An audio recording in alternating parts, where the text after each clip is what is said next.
Yes. The Leaf Spring Army sends its regards.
Hello, everyone. I'm the Enforcer, and I'm accompanied by Enforcer Matt.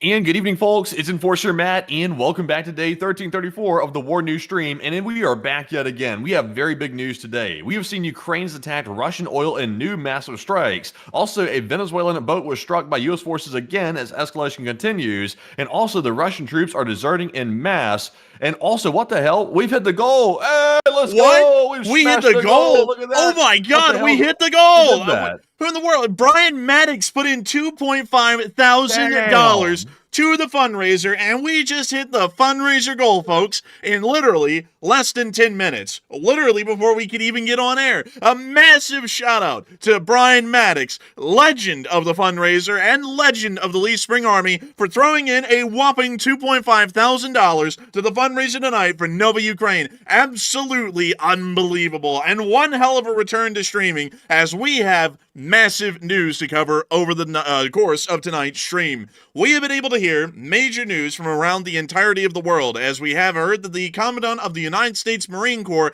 has stated that war is coming to the United States with a major power, and that the United States Marine Corps and the United States military at large must be ready to face the impending threat that is posed by our adversaries overseas. In the meantime, the Russian Federation is dealing with significant desertions inside the Russian Federation, as we have been able to hear that 25,000 Russian citizen soldiers, that is, have deserted the Russian Federation's armed forces over the past 9 months, with a significant increase over the past month alone. Not only that, we have also been able to hear that the ceasefire appears to be failing between Israel and Hamas, as Hamas has attacked a Israeli Defense Force checkpoint in the city of Rafah, which led to the shutdown of all humanitarian corridors and Israeli airstrikes resuming within the area of the southern Gaza Strip not long after. We have also heard additional statements that the Yemeni Houthis have struck and attacked another cargo vessel near to the area of the Gulf of Aden. This strike does appear to be showing that once again, the Yemeni Houthis will be conducting their campaigns of terror against global and international shipping throughout this major shipping corridor responsible for nearly 17% of all global shipping traffic. In the meantime, we have also heard that the war between Afghanistan and Pakistan has actually been resolved inside of Doha, Qatar, due to another ceasefire that the Qataris have been able to negotiate. We are not exactly sure how long this one will last, but considering that this one was negotiated with a third party, the Qataris, we are expecting this one may last much longer than the prior and may actually lead to some relative term of peace between the two states. Meanwhile, the Republic of India has stated that Operation Sindoor was only the beginning, and soon the Pakistanis will learn of the wrath of the Republic of India and their armed forces near to the area of the line of contact and the border zones inside of Rajasthan and Punjab. We have also heard additional details within the People's Republic of China that they have stated that the United States of America directly cyber-attacked them, and we have also been able to see that Taiwan is continuing to set up drone nets near to their major air bases to try and defend themselves from inevitable Chinese attacks. In the meantime, we have also heard inside of the Americas that the United States of America has conducted an attack on a Colombian narco-terrorist vessel near to the area of the coast of Colombia. In the meantime, the Colombian president has denounced the United States of America, and we are continuing to hear that the fate of the survivors is one that's quite shocking, with those survivors attempted to be relocated to foreign countries instead of being detained and imprisoned by the United States of America due to the fact that the United States of America has alleged that these specific persons are terrorists. Nevertheless, the United States of America's forces within the area continue to grow, and we've also heard that the US government has now declared the Colombian president an illegitimate president, along with that of Venezuela's Nicolas Maduro. In the meantime, we have also heard in Europe that the state of Ukraine is continuing to pummel Russian Federation oil refineries throughout the entirety of the country, and also causing significant damage to some electrical substations in the country, most likely due to partisan activity. We have also seen that the Republic of Belarus is continuing to resupply Russia at a significant rate, with nearly 70 tons, actually several trains worth of munitions being transported between the Republic of Belarus and the Russian Federation. Interestingly enough, Putin and Jelani were not able to come up with an agreement at the moment about Russian forces staying inside of Syria. This also comes with that news of the large number of desertions in the Russian army. The Ukrainian armed forces have been able to hold the lines and inflict significant casualties over the course of the day, and it does appear that the Russian Federation is still in a fairly difficult situation on most fronts. Of course, we are going to be making sure to cover each and every single bit of the major news that we have today. And suffice it to say, today is an absolutely significant day of news, and we will be covering the past 48 hours. I do have to apologize to everyone before we even get into the news coverage about the rapid cancellation of our show yesterday. Due to an unforeseen emergency, we had to immediately go off, well, not immediately go off air, but immediately cancel the show, literally about an hour and a half before it was supposed to go live, and go and tend to something else entirely. I cannot say much about what that was involved in that. I can say that it had nothing to do with the helicopter that y'all heard about at the end of the last stream. It had nothing to do with that. But I can assure y'all that we are on top of the situation and trying to deal with it as best as we possibly can. But due to some information that was found out, I'm going to have to take it a little bit easier tonight than normal, although it's not really going to affect too much of how we present the show or the quality of the show for that matter, hopefully. So we will be making sure to cover all of the past 24 hours of the show and the news that we have been able to compile over the day. And also, just to give a little bit of a plug, because the fundraiser's already reached $3.3 thousand in 15 minutes, we are running a fundraiser for Nova Ukraine. And if you would like to support that, the folks in Ukraine are always greatly appreciative of all the support that y'all provide through the nonprofits that we fundraise for, as it actually does help out the folks over in Ukraine and helps them continue their struggle against the Russian Federation and the armed invasion that they've been fighting against for over 3.5 years at this point. We are, of course, going to be getting on into the news, and we were able to hear of a significant warning that was given today by the Commandant of the United States Marine Corps that is quite interesting, to say the least. For one, I do have to make a mention that this specific Commandant did make a direct reference to the popular game Helldivers 2 by pretty much giving the intro speech earlier on in his address to the United States Marine Corps at, I believe it was Camp Pendleton. After that, we were able to hear the statement by the United States Marine Corps Commandant about the upcoming situations around the world. And really quickly, Matthew, I want to make sure that we double check this before we play this. This does appear to be copyright free, if I'm not mistaken. I'll be honest with you, I'm not totally certain because I'm not sure who put this out. And for that reason, because I was just wanting to make sure there, I'm not really sure if we can play this due to copyright reasons. However, one thing I can tell y'all is that the main quote to take from this speech, by the way, if y'all want to see the speech, the link is in the description below. Y'all can click on that and y'all will be taken immediately to the map that y'all see on stream for day 1334, and you will be able to see all of the news bulletins that we have on the map over the course of the entire week. Nevertheless, U.S. Marine Corps Commandant General Eric Smith warned, the next battle is on the horizon. Believe me, it's coming. Largely stating that we are going to be getting into a major conflict here in the near future, and it is largely an imminent certainty at this moment.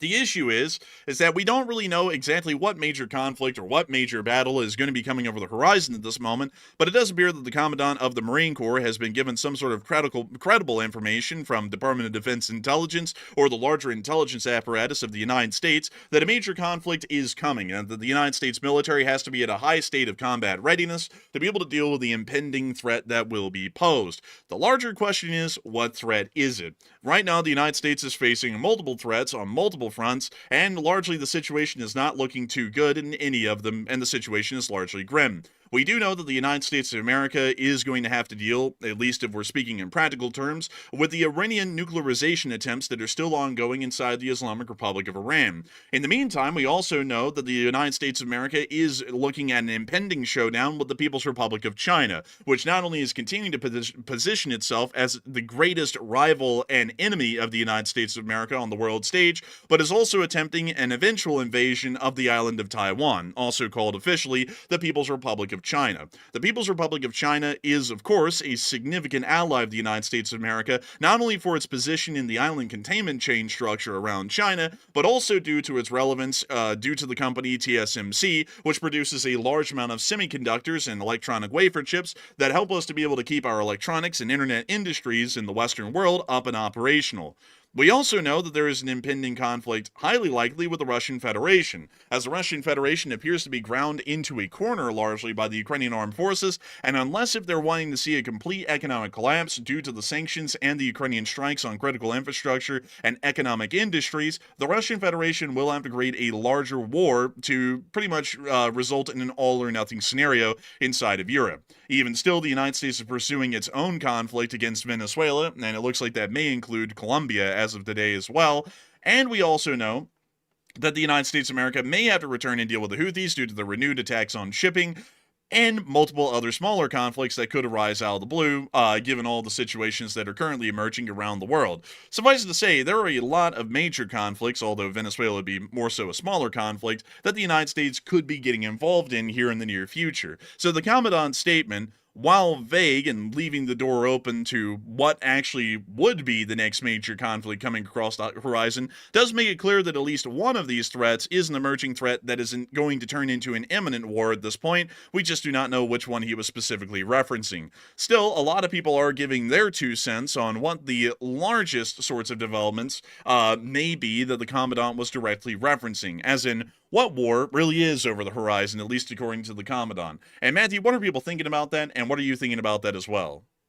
All right, so right now it's up for debate what the Commandant was speaking about, but clearly, though, he said the next fight is coming. Trust me, it is coming right around the corner. So what was he referring to specifically? And you can't say all the above, or that would defeat the poll question. So you had to pick one of these options, and it looks like 37% said the upcoming war in Venezuela, while 27% said the upcoming war in Europe, and 25% said the upcoming war with China. So all of these are potential conflicts on the horizon, and he could have been referring to any of these, and he could have also been referring to Iran as well, but that one's a little iffy. Iran's not as big of a player as these other potential wars. So I would say generally the Venezuela situation appears to be imminent. So I would assume that's the one he's talking about. Also, by the way, this was a exercise that was being conducted for the White House to be able to film it, and also for a readiness exercise for marine landings. So I would say it probably relates exactly to Venezuela, because it looks like we are going to be either invading or airstriking into Venezuela in the coming weeks. So I'm with the 37%. I believe all eyes are on Venezuela and the Maduro regime. But Enforcer, what say you? I would actually have to say that I'm going to be with the 26% that said that it's most likely an upcoming war with China, which sounds like a really out of the pocket sort of an answer here, but let me explain why I would believe that. The United States Marine Corps still somewhat is a half hybrid of two different doctrinal systems, one of the MU, the Marine Expeditionary Units, and one of Force Design 2030. And when we talk about the United States Marine Corps in particular, this starts to narrow down what their vision of the future is generally looking like because of the doctrinal developments that they're getting because of the new Force Design 2030 doctrine that's being implemented. Right now, currently, at least with Venezuela, we do know that the United States Marine Corps, due to the 22nd MU, which is the Marine Expeditionary Unit, is currently involved in a small degree in the Venezuelan situation. But over the next few years, the United States Marine Corps is largely going to abandon the Marine Expeditionary Unit as a fighting force and move over to the Littoral Combat Regiment, or the LCR, which is generally geared to island hopping campaigns and larger battles with the People's Republic of China on the islands of the Pacific. This is something that the Marine Corps has been moving towards since the early 2020s, during the time of the epidemic that was sweeping the world. And since then, they've started to make significant shifts in the Marine Corps' more so global power projection abilities and into a more so focalized regional projection ability specifically aimed at the People's Republic of China. For that reason, while the Marine Corps is involved in a limited extent with Puerto Rico, well, based in Puerto Rico at Roosevelt Roads, and may be involved in the Venezuelan campaigns to come, I have a feeling that the larger amount of attention that the United States Marine Corps is giving may be towards the People's Republic of China, simply for the fact that their doctrinal practices that they're implementing, which is Force Design 2030, specifically deals with fighting the Chinese within the next few years. So I would actually have to say that for that reason, I actually think the Commandant may be talking about an upcoming war with the Chinese. And not only that, another thing to lead into that is that the People's Republic of China is getting openly aggressive with the United States at this point. Instead of the United States instigating a trade war against them, the People's Republic of China has now gone out of its way recently to instigate a trade war with us over the rare earth metals that they process. Not only that, the People's Republic of China is becoming more aggressive, at least within the regional area, by starting to conduct what can almost be described as physical confrontations with the Philippines at a much higher incident rate, and on top of that, continuing to conduct even larger military displays of force around the island of Taiwan. While China is still a ways away from physically invading Taiwan, and that most likely could be conducted at the earliest in 2027, I have a feeling that at least within the short-term window, China is really starting to emerge as a larger and more significant threat, and at least for the Marine Corps is concerned, that would be their number one priority that they have to get ready to fight the next battle for. Yeah, I would say so. Honestly, though, I would say it's probably not China. Like this immediate threat that he's talking about, considering that they are down there practicing near Venezuela, I would personally think that it relates to South America. And also, by the way, I'm sure the enforcement will get to this news momentarily or later on, but it looks like Colombia is also somehow getting dragged into this as well. So the situation in South America might be larger than we even expect right now. Right now, it looks like the U.S. is honing in on Venezuela, but they also might expand to Venezuela and Colombia, and maybe even beyond that. We're not really sure what the scope of the South American military action is going to look like, but I think the U.S. is planning on something big. So I think the Commandant is talking about South America personally, but that's just speculation. That's my personal opinion on it. Honestly, that's not really that far off. We do know that if any war is going to be happening that the U.S. will be involved in, it's highly likely that Venezuela is going to be the one that's coming up the soonest. Still, at the same time, though, at least for the significance of the threats that exist in the world, and also kind of the phrasing in which this statement was made in the larger speech, I still have a feeling that it could be geared towards China, but you really could take it either way, folks. It was ambiguous enough that it leaves the window open as to who exactly he was talking about, the Chinese, Iran, Venezuela, Russia, so on and so forth. We really don't know who he was talking about, but I still am leaning a little bit more towards the Chinese, just because the Marine Corps' doctrine is really forcing them to start aiming straight towards the Chinese and just stare at them practically all day long. But still, beyond that, moving on into some other major news that actually kind of correlates to this to some degree, we have been able to hear of some larger developments that are still ongoing inside of the Eastern Caribbean. And these developments are quite interesting. One, moving us through the sequence of events largely as they unfolded today, we were able to hear of the impending fate of the survivors of one of the prior strikes that was conducted on a low-visibility narco vessel that was hit and destroyed by the United States Armed Forces within the area of the Eastern Caribbean.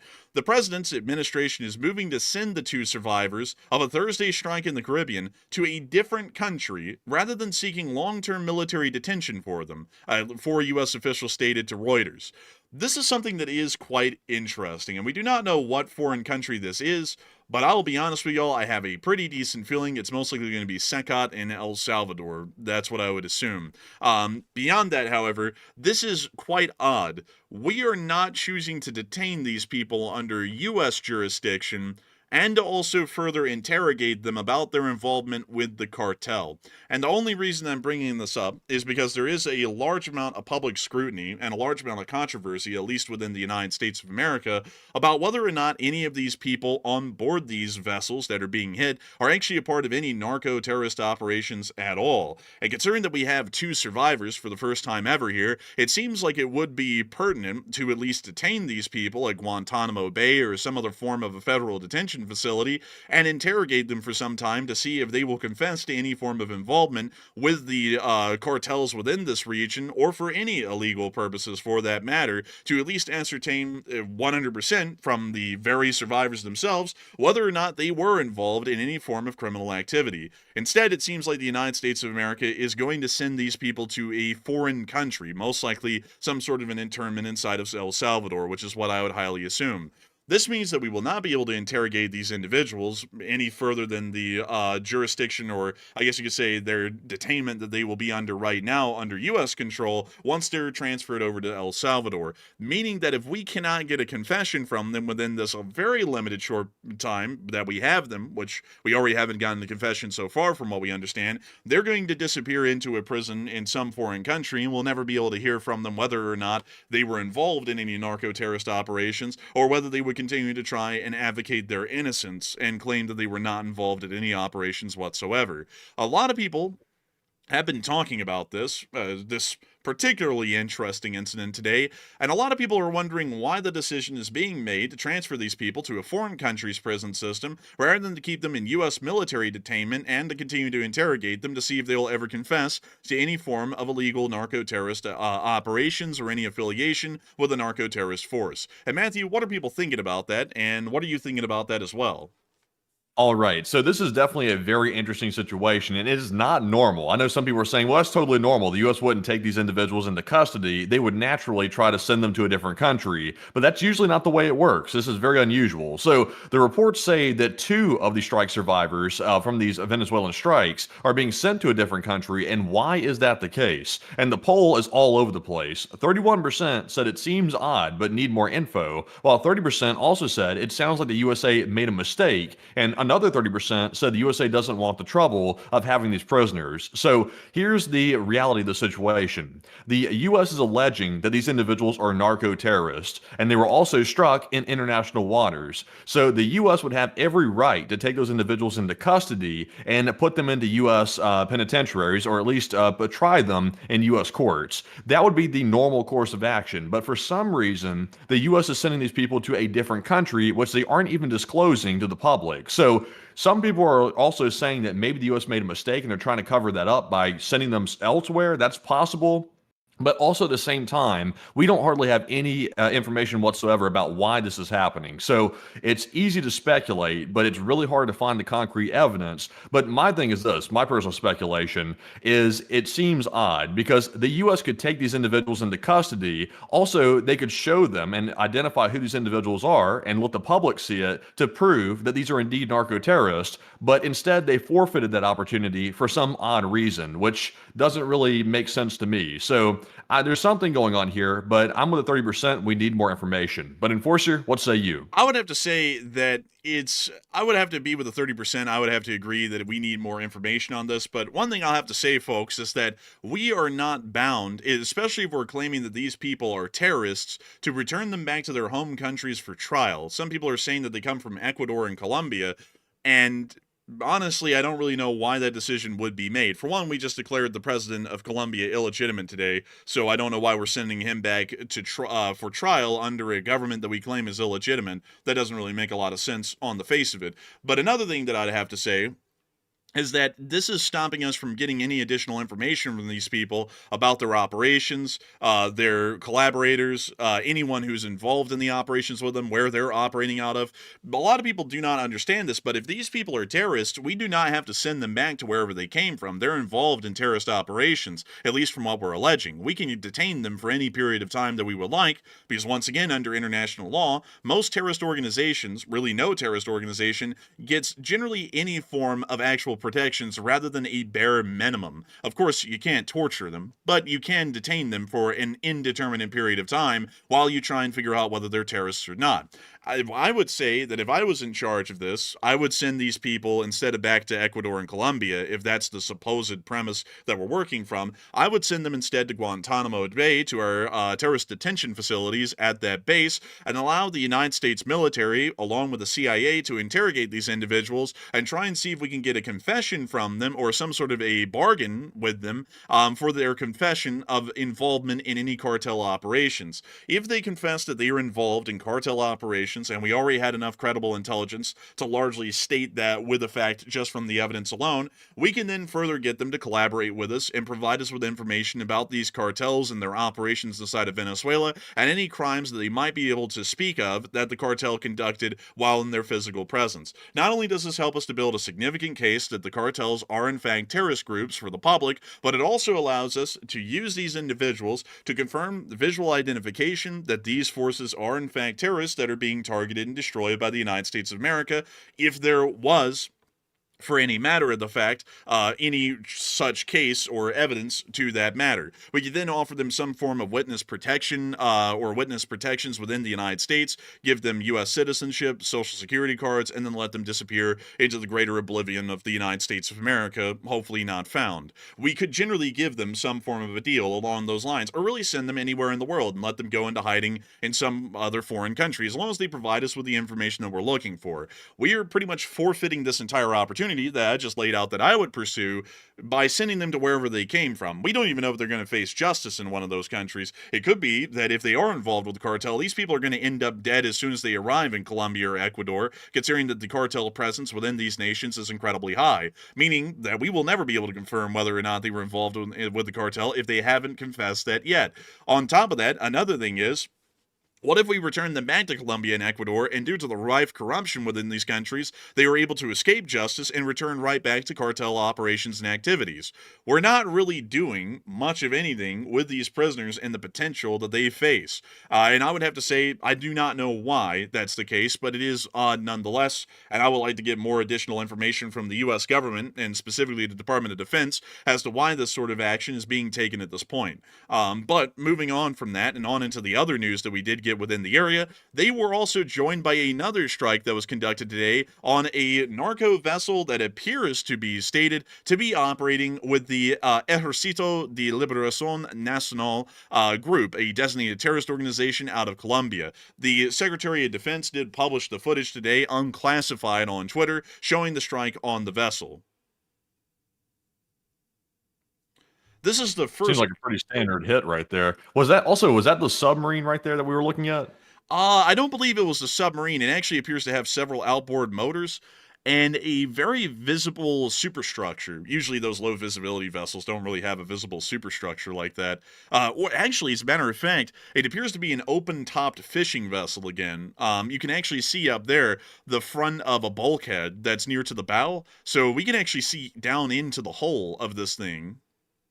Yeah, it's interesting. I know they got a submarine yesterday, so this was a new one today. But yeah, those are some pretty big outboards. I can't tell. Are those people sitting all over the boat? Like, I can't tell if I'm seeing like 8 or 9 different people on this boat, or is that packages of some sort? I can't really tell. The footage is a little bit ambiguous about that. We cannot tell. Honestly, though, wait a minute, hang on.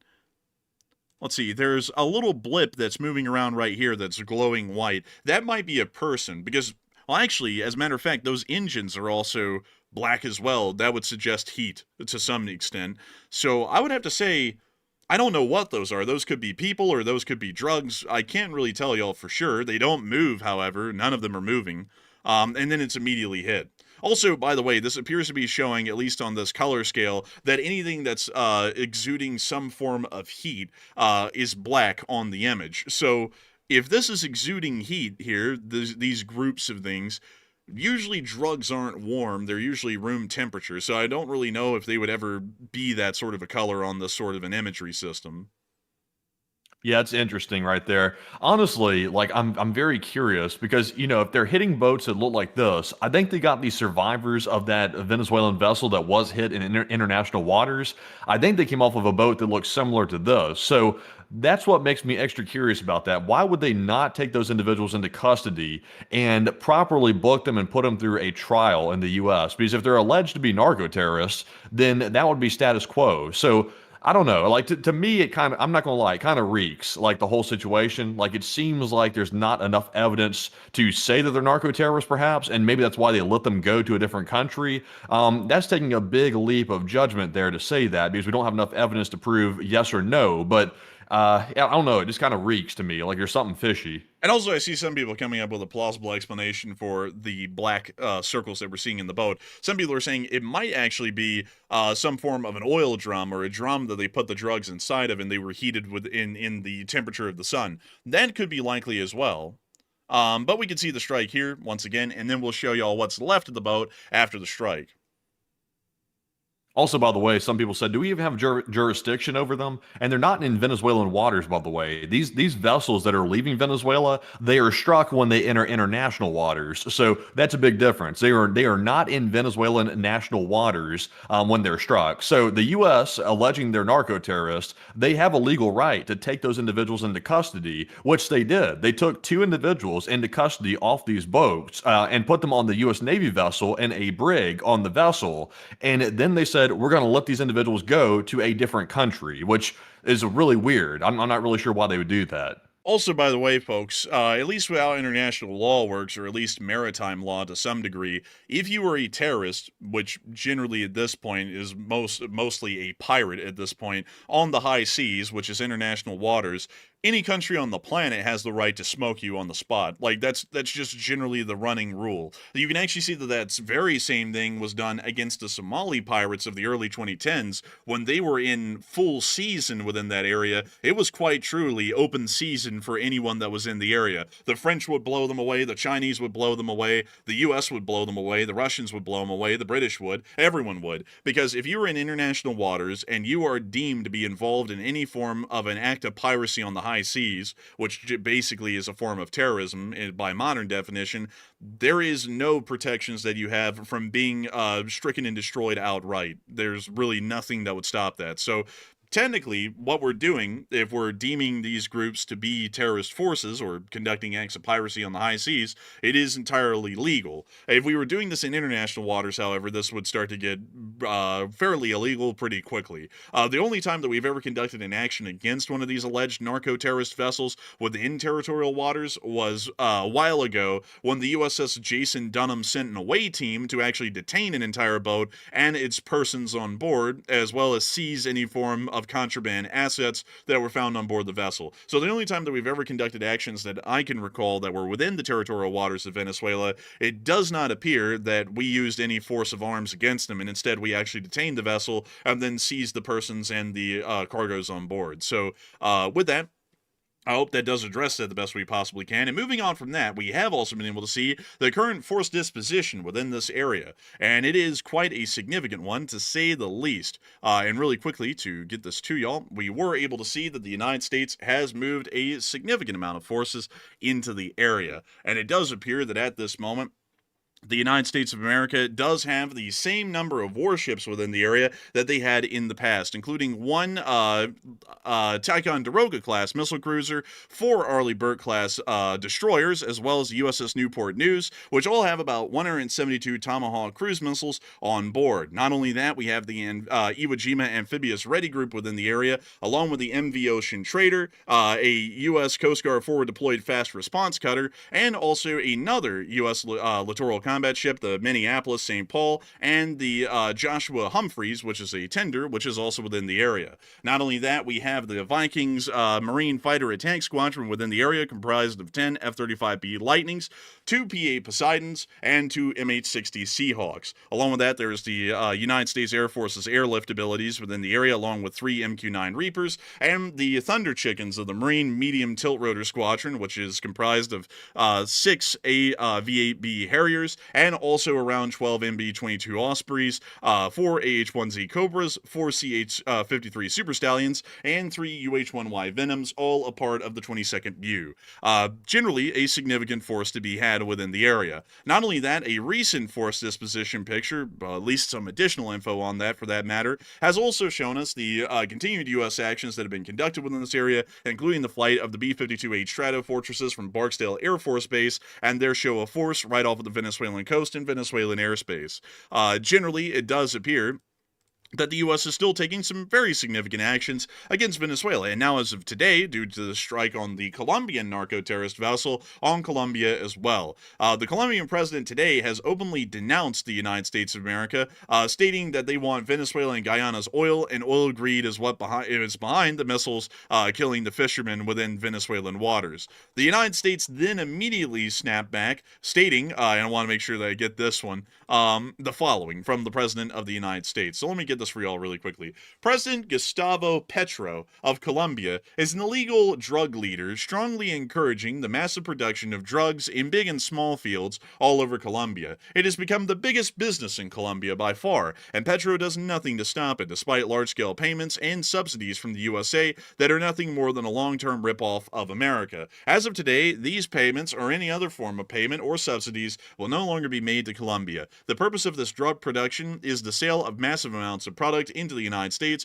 causing death, destruction, and havoc. Petro, a low-rated and very unpopular leader, one of the most unpopular in history, they say, with a fresh mouth towards America, better close up these killing fields immediately, or the United States will close them up for him, and it will not be done nicely. That was the statement from the President of the United States today. So it does appear that go ahead. I tell you, man, the whole old timey speak, the fresh mouth toward America. You got to appreciate the old speak here. I hadn't heard fresh mouth from anybody except for I think my grandfather at one point. So that's quite fascinating there. But you know, it is interesting though that this is almost the same rhetoric that's being used against Venezuela right now. Venezuela's leader is being called a drug cartel leader, which there is evidence to suggest that is true. So it's not just totally made up or something. But now Colombia, their president is having the same language lobbed at them as well. It almost seems identical to what's happening there. I had actually mused on our last stream that Colombia might come into the sights of the U.S. military if they wanted to expand their conquests inside of South America. And when I said that, I didn't think they were actually going to start aggressing against Colombia. So kind of interesting here, to be honest. It looks like Colombia and Venezuela are currently sort of in the sights of the U.S. military right now, which is going to be fascinating if they try to literally attack both those countries at the same time. That could be possible. I'd have to say that it is a little bit interesting, the timing of this. As many of y'all will know, we've stated on this channel endlessly that Venezuela is not the only country that has a significant cartel presence within it. Colombia also has a significant cartel presence, but everyone else in Central America also has a majorly large cartel presence within their country, including Mexico, Guatemala, Nicaragua, Costa Rica, Honduras, Panama, so on and so forth, also including Ecuador, to say the least. All these countries have a significant cartel involvement in them, and we've stated in the past, it doesn't really make any sense to single out the Venezuelans, because if you take out the cartel in Venezuela, the cartel still exists in every single other country within Central and South America.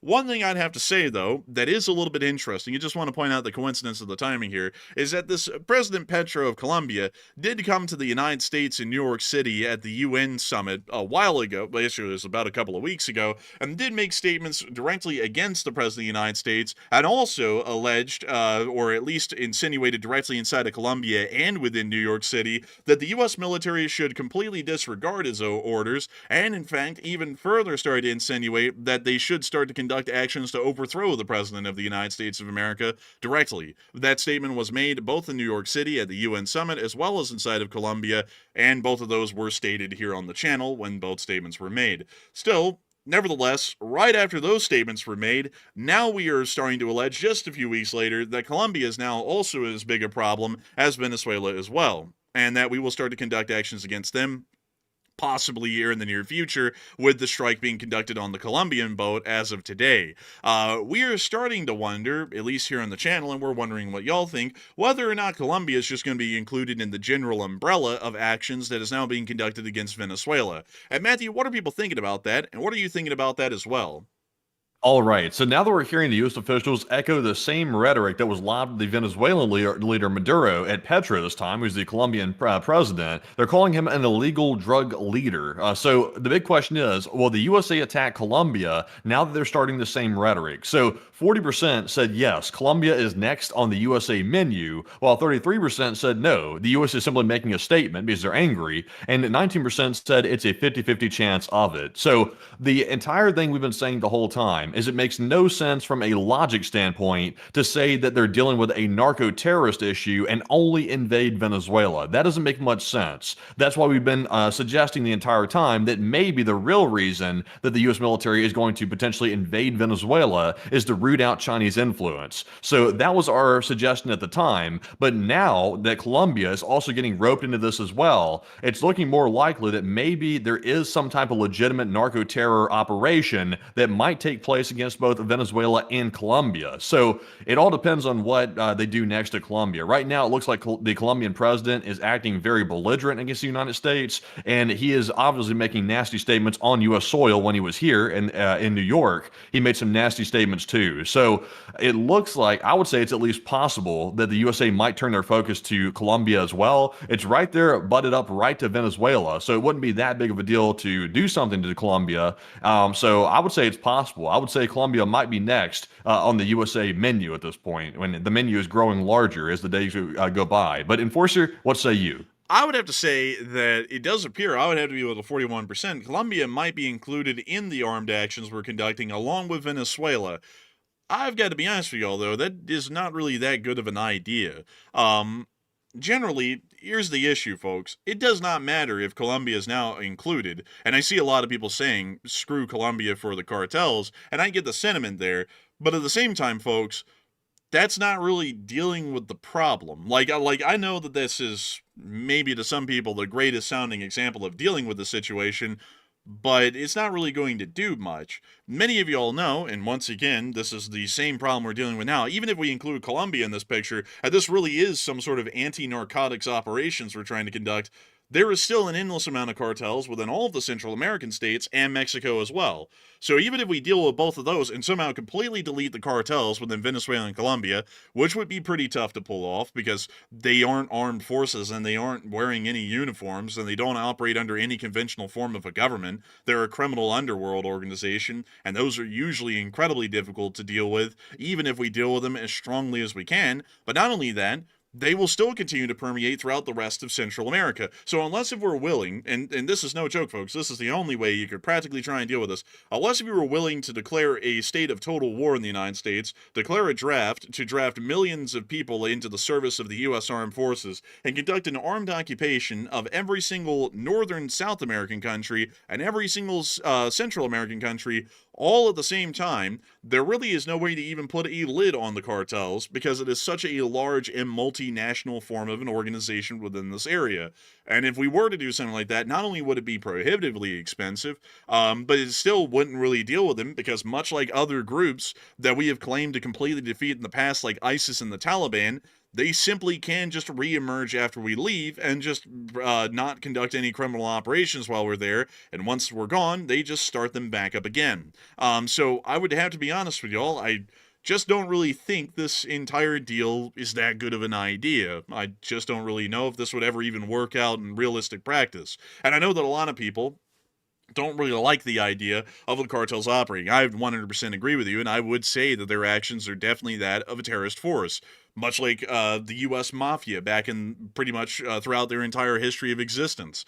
But at the same time, there really isn't a practical way of dealing with them, at least through this measure, and there really isn't a practical way of dealing with them throughout most any other measures. I would say, honestly, folks, the best thing that we could do is just eventually hope that these countries dig themselves out of the economic quagmires they find themselves in, and through that renewed economic stability, use those funds to continue to cramp down on these illegal criminal underworld organizations until they cease to exist, much like the United States did. If y'all don't remember, this is actually a little bit crazy. We went through the very same thing in America that a lot of these Central and South American countries are going through with the creation of the U.S. Mafia. The U.S. Mafia emerged during the Prohibition and the Great Depression because people were, one, looking for a way to make a quick buck, and the Mafia provided that. And not only that, they were trying to provide the, I guess you could say, the illegal wants of some form of an illegal substance. In that case, it was alcohol.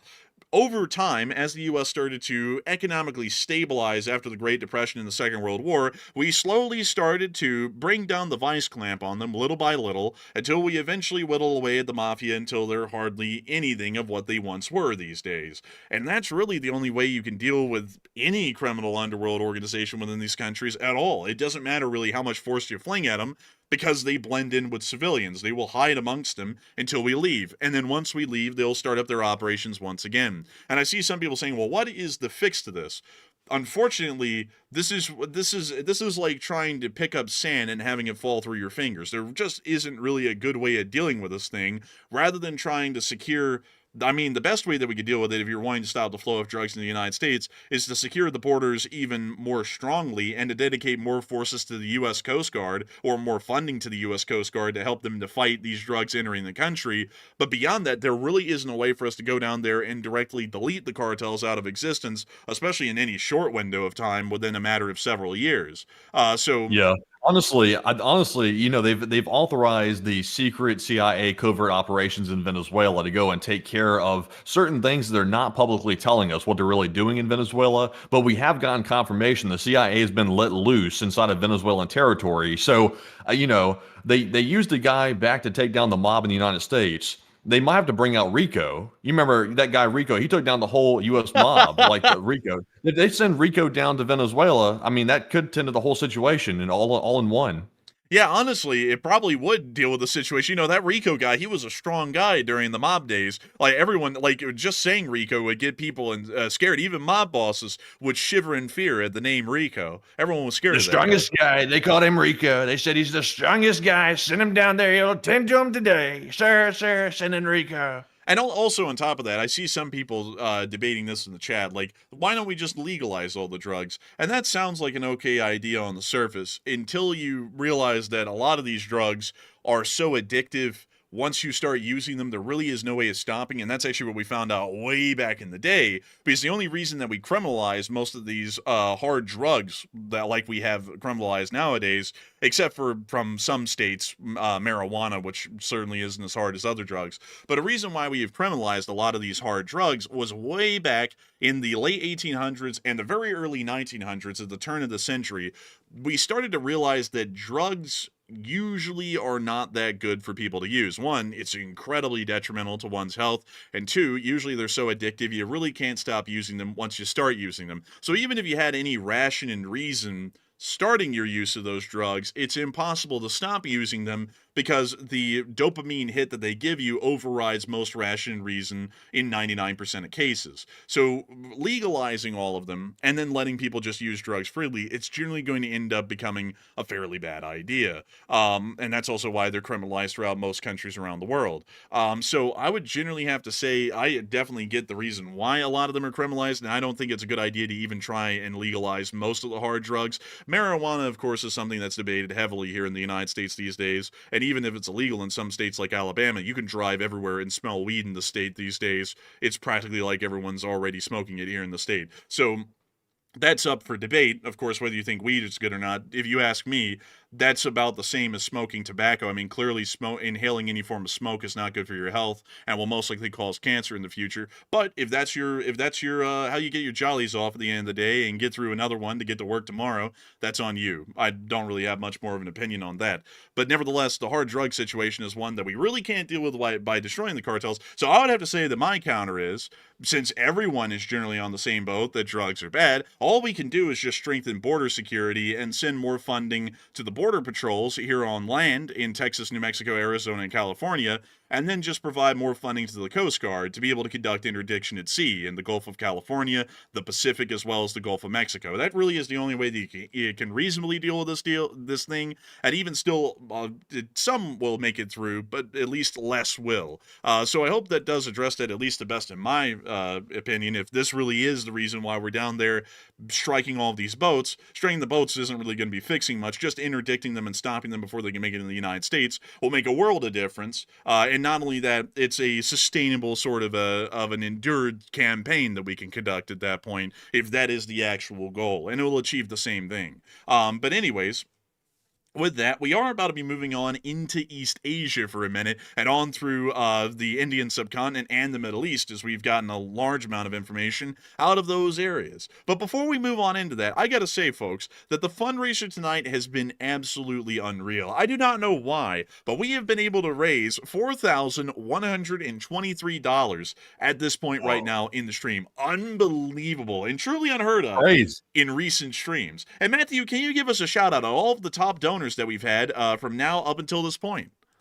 All right, so let's call off our top donors of the night. And also, by the way, it is insane. Tonight, we have hit $4,123 raised, which is almost double the goal, nearly. We're getting close to it. And we hit the goal literally before we went live, or right as we were going live. So that was insane right there. A huge shout out to the LSA for making that possible tonight. That is wild. But also, to call off our top donors here, we did have the largest one of the night, which goes to Brian Maddox, and he put in a $2,500 donation. That is by far the largest one, and a huge shout out to Brian for that massive generosity, by the way. And he pretty much jumped us straight over the goal right as we started. So huge shout out to Brian. Also, a huge shout out to Hal Rose, who threw in a $333 donation, along with Nicholas Vismer, who put in a $200, as well as Tom S., who threw in a $150, and then Uncle Vampy, he threw in a $50, along with Brian Maddox yet again, and also Jim Greenfield, John Combest, Greg Carrier, Eugene Hayes, and Skip Tracer 007. And those are the top donors of the night. And a huge shout out to all of those people who donated massive amounts,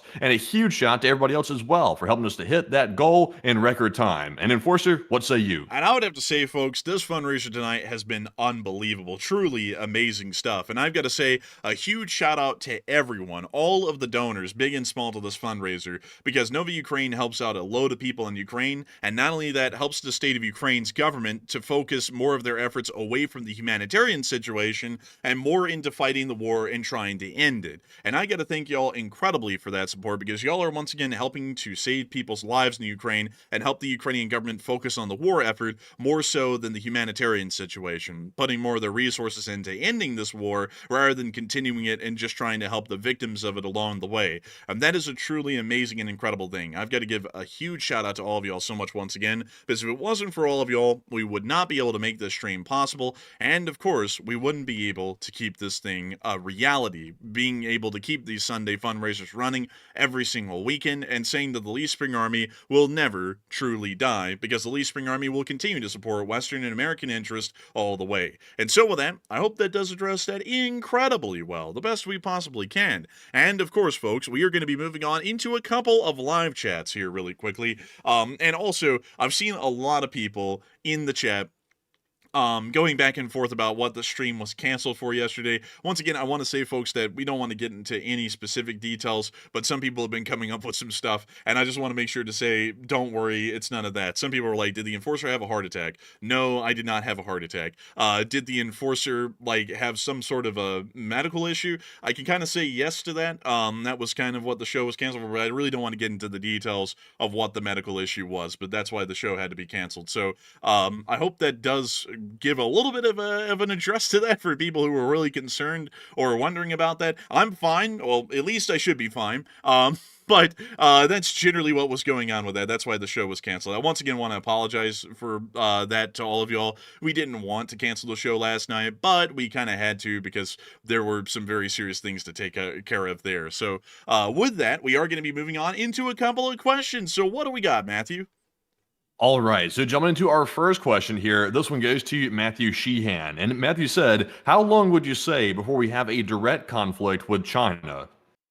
Oh, that's a good question. I would say that the soonest a war can happen with China is about 2027. And I'm actually going to take your live chat and blend it with another one that I saw, which was, why in the world is it 2027? And that is a wonderful question. Great question, actually, because that is one we can actually answer. The Chinese are wanting to invade Taiwan, but the thing is, the issue with invading Taiwan right now is that China and Taiwan have about 110 miles of open ocean between them. And because of that, the People's Republic of China has to build up a significant enough navy and a landing ability to be able to conduct an invasion on land of the island. And that's where the issue comes in, to where they cannot do that right now. The Chinese Navy is not built up enough at the moment, at least with amphibious support ships, to be able to transport enough equipment and supplies to a landing force to keep them going. So right now, China has all of their shipyards working 24/7 around the clock to try and build these amphibious support ships that will allow them to conduct a land invasion of Taiwan. But they cannot do that right now, and building ships takes time. So the earliest that we're believing that they might be able to conduct an invasion is sometime in 2027. The latest we think it's going to happen is by 2032. And once again, this is all off of approximations. The honest truth is, this might not even happen here soon. This might happen in 2036, well after they're ready to conduct the invasion. There really isn't a huge rush to it, at least at the moment. It really matters strategically on what China thinks they're going to be getting out of the situation. So with that in mind, that's generally why we're saying it would be around 2027 at the earliest, but it could really be any time after 2027, all through the 2030s and beyond that even. So I hope that does address that well, at least with what we would know at the moment about why the Chinese are going to invade Taiwan and why it's going to be around 2027. But that's generally when we're expecting we're going to have to fight a war with them, which is also why the U.S. Marine Corps has Force Design 2030, which is also the other big reason why this is a big deal. Back in the day, back in the late 2010s, it was around 2015 or so, the U.S. Department of Defense started to realize that China was rapidly growing in its abilities, especially because right after 2015 and 2016, Xi Jinping started major military reforms in China. That's actually where the theater commands come from, that we always talk about, like the Eastern Theater Command, the Central Theater Command, and so on. They come from the military reforms of 2016, which completely modernized the Chinese military and its operational and administrative abilities, which is a really huge thing for military speak. With that in mind, we started to say, wow, the Chinese are really starting to revolutionize their armed forces, and they're going to become a major threat here within the next few decades if this sort of pace keeps going. So then the Marine Corps, through the late 2010s, started to come up with an idea, at least, about what they needed to do. And in the very late 2010s, I think it was 2019 and 2020, they were actually approved to begin Force Design 2030, which is where the U.S. Marine Corps would overhaul itself from the global expeditionary forces that they're pretty much designed to operate now under their Marine Expeditionary Unit force structure, and now they're going to be supporting the littoral combat teams. And let me go show y'all one of those littoral combat teams right here. This is the third littoral combat team, which I believe is the first one of its type, and it's based out of Hawaii. These guys actually pretty much operate in what's called a boat attack squad, is the best way to say it. Using boats, they can land on an island, set up everything they would need. So air defense, anti-ship defense, and also ground fighting force and an engineering unit, so that way they can sustain their forces, also fight off any forces that would attempt to land on the island, and also project an anti-air and anti-ship umbrella around the larger area hundreds of miles out from that very island. This pretty much allows the Marines to conduct the island hopping campaigns of World War II, but in a modernized format. A lot of people have actually been really a lot of people really don't like this, actually. Pretty much every single former commandant of the Marine Corps hates the concept, because they say it takes the Marine Corps from this global force projection capability, which they have right now under the MU concept, and changes it to a very regionalized niche form of a fighting style, which there are a lot of detractors for that. However, on the other hand, if China is our biggest threat on the planet currently, it would make a lot of sense for the Marine Corps to be specifically tailored to fight the Chinese. Because while it's great to be able to say that the Marines can fight anywhere and everywhere in the world, in the Second World War, the Marines literally fought almost nowhere but in the Pacific. And who else did better than the Marine Corps? Every time the Army tried to conduct amphibious warfare, they got slaughtered. Like, if you ever go back and look at the record of the U.S. Army in the Pacific, Most of the landings that they conducted, they usually got slaughtered. Most of the fights they had on the islands, they took unnecessary losses. There's very few outliers that do not show that. The Marine Corps usually excelled at it because that's what the Marine Corps is generally historically supposed to do. They are generally historically they are an onboard on-ship force that goes one to protect the officer corps, and then two to conduct an away team and then go on shore and fight an enemy. That's exactly what they're designed to do. So island hopping in the Pacific is literally, historically, what the Marine Corps excels at. It's what they do. But I hope that does address that the best I can, at least with everything involved with the Chinese right now and the evolving picture of the Marine Corps that we're seeing these days. And with that, we are on to the next one. All right, so our second live chat question here is going to go to none other than Kendrick, who said, how much of the load would the Philippines take in a conflict with China? That's actually a very interesting question. We don't know, actually. The Philippines might not actually get involved. They might stay neutral, so that way it doesn't end up becoming another front. And then we could see that they pretty much sit it out idly. That's generally what we could assume. If they do get involved, however, they could take a decent brunt because the Southern Theater Command, which is based out of the Guangdong province, they actually could leverage a decent amount of Chinese naval forces to pretty much occupy most of the South China Sea. And the Philippines have a limited ability to respond to that. So if they took the brunt of it, it would be pretty tough for the Philippines, but we would also expect that the Chinese would never conduct an amphibious landing of the Philippines, because that would be even more impossible than conducting a naval invasion of Taiwan. So I hope that does address that fairly well, at least the best I can. And also, I saw someone in the chat, let's see, Wolfpack say, your belief of China not having enough watercraft is wrong. It was true 10 years ago, sort of 5 years ago, but not now.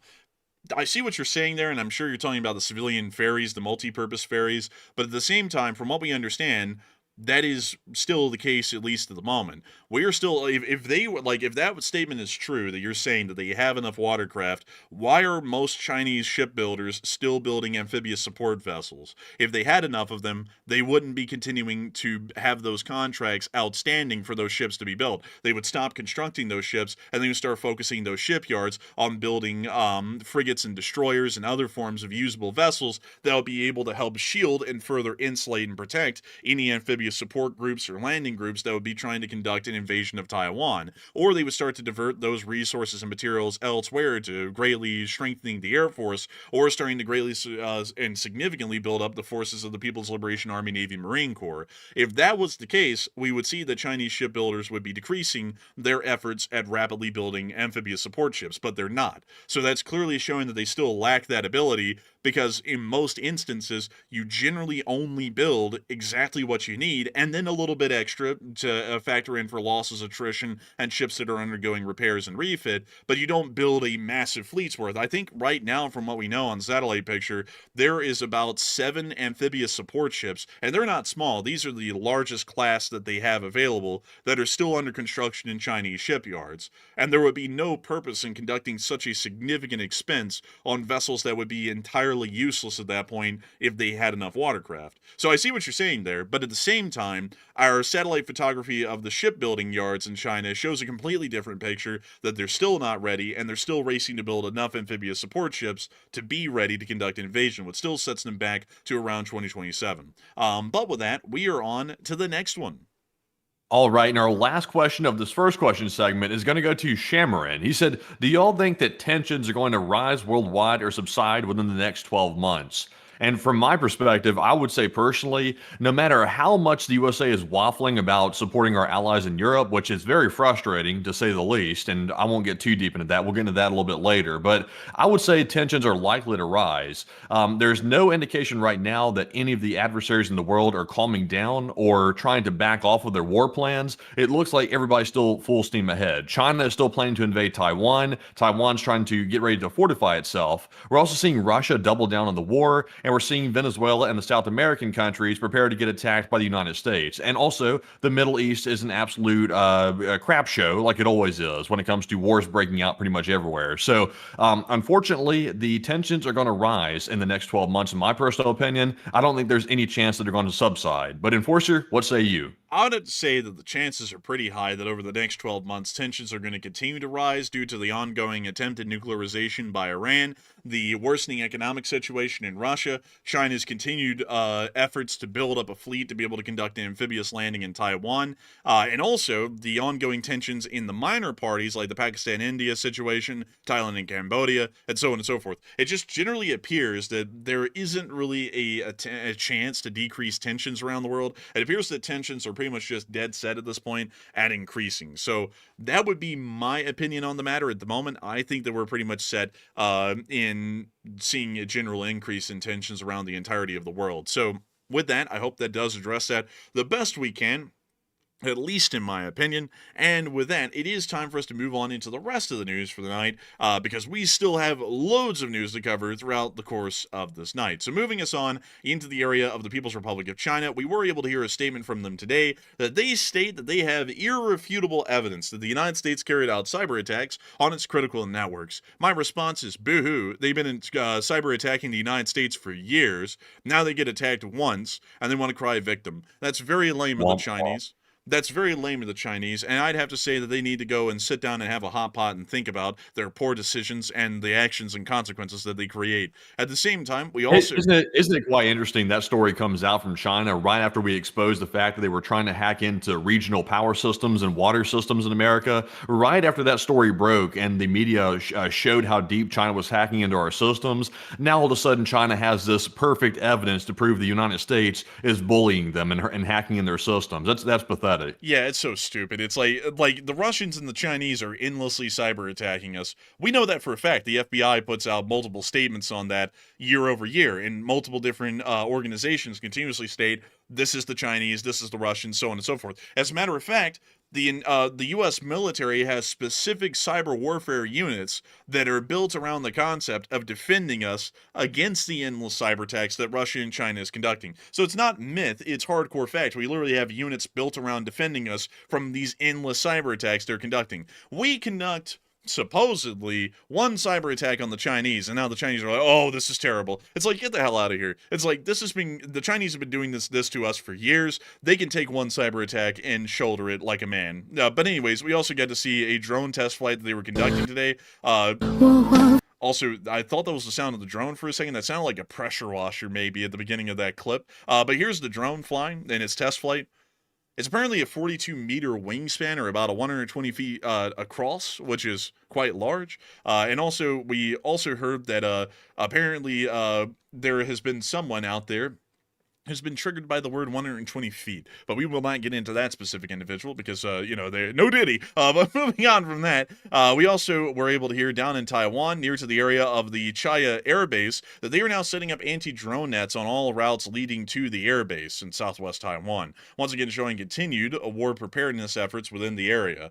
Meanwhile, moving on from that and into the Indian subcontinent, we also were able to hear that the Republic of India has stated today through their defense minister, Rajnath Singh, that what happened in Operation Sindoor was just the trailer. And that alone was enough to make Pakistan realize that if India could give birth to Pakistan, then when the time comes, you already understand the rest. Generally insinuating that India created Pakistan, which they kind of didn't, and that they'll end them.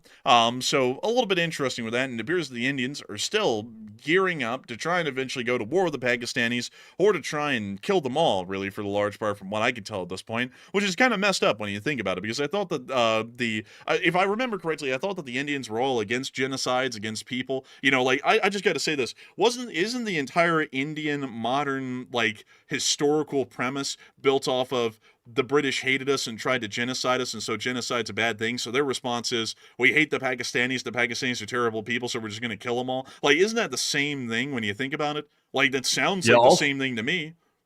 Yeah, also, by the way, it's like, should India really be trying to instigate a fight with Pakistan? Because the last time a fight got started, India got their ass whooped. So it's like, why is the one that got their ass kicked last time trying to instigate a fight with the people that just got them the last time? It seems unwise.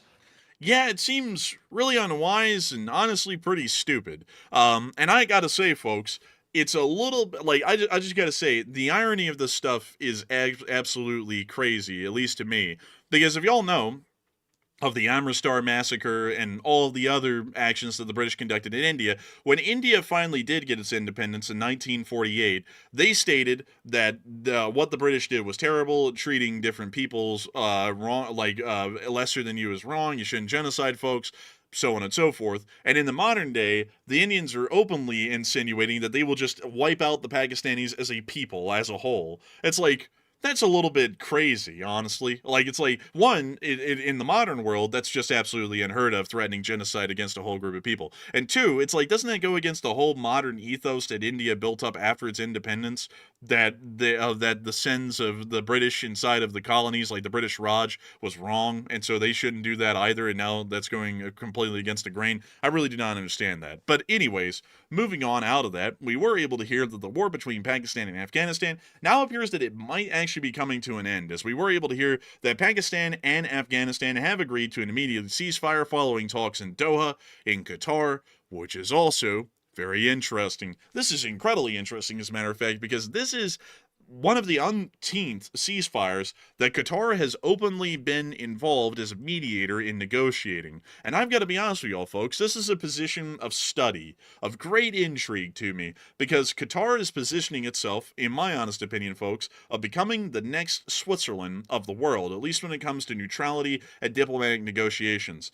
Qatar does not really pick a side, and while they're in the American security assurance sphere, they are heavily involved in negotiating ceasefires. From what we can tell, some of them are successful, some of them are not, but still, this puts them in a favorable position with the parties that they're negotiating these ceasefires for, because everyone's going to want to return there because it's a decent middle ground to be able to get a ceasefire hammered out in. So with them now negotiating ceasefires on behalf of the United States for the Israelis and Hamas, along with Pakistan and Afghanistan and multiple other countries, it's highly likely that Qatar is going to start getting economic rewards for the larger part from that, because everyone's going to look at them as a neutral and reliable sort of a partner to be friends with. So I would have to say, folks, that I'd honestly think that if we continue to watch this in the future, the Qataris are going to start becoming a very prominent world player. Not a major power, but a very prominent diplomatic world player. A really interesting sort of a development. Still, at the same time, we also were able to hear that there was a vessel hit inside the Gulf of Aden by the Yemeni Houthis,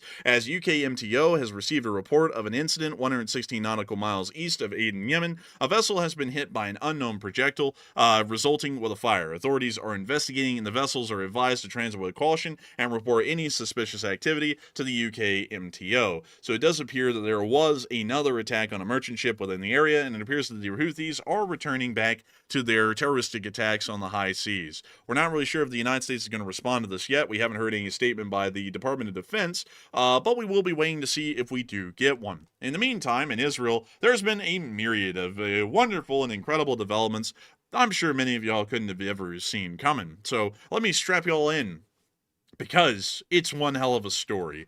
But before we get into that story, though, I do want to get y'all's opinions on the Qataris and whether or not they are major power brokers or not at this point in the Middle East. And Matthew, what are people thinking about that, and what are you thinking about that as well?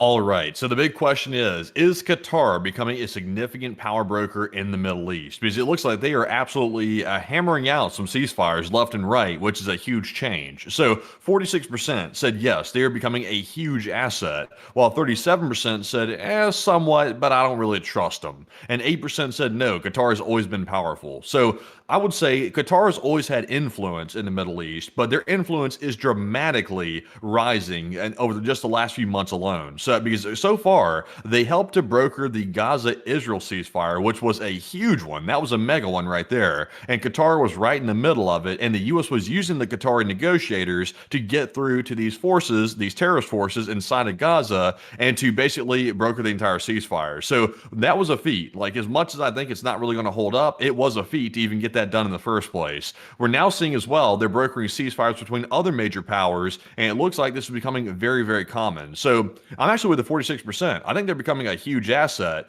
And even though pretty much everybody, I'm not going to say just with the Qatar, you got to be careful with any ally or even adversary. You can't trust any country 100%. But when it comes to being a power broker, they are definitely a huge source of power in the modern day. So I would say they're becoming a huge asset, and the U.S. is leveraging them to our advantage. But Enforcer, what say you? I'd agree with the 46% as well. I think they are starting to become a huge asset because not only do they allow for U.S. forces to be based inside of their country, but they also are starting to become a very important player in negotiating any form of ceasefires or peace treaties. A lot of peace talks these days are being conducted in Qatar, which is incredibly interesting. And I'd also have to say that because of that, they're going to start getting a large amount of economic trade relations and negotiations conducted with them to build up some form of a connection with them to try and vie for their favor, at least in the diplomatic realm. So I would have to say that they are certainly starting to become a huge asset. But once again, folks, we have to remember, like Enforcer Matt is saying, and like I say a good bit as well, that an ally is an ally as long as we have shared common interests. If their interests start to depart from ours and they start to jeopardize our own position because of their own interest, that's where we start to have issues. But generally, there does appear to be a decent development within the area. And I also see some people bringing up the issues that Qatar has, like human rights issues and so on. And I would definitely say that those do exist. However, there are also significant human rights relations or issues in other countries, right here, and we don't really have that much of an issue buying some shoes from them from time to time, or really any other country for that matter. You know, like for example, let's just go through a couple of the countries that we have relations with.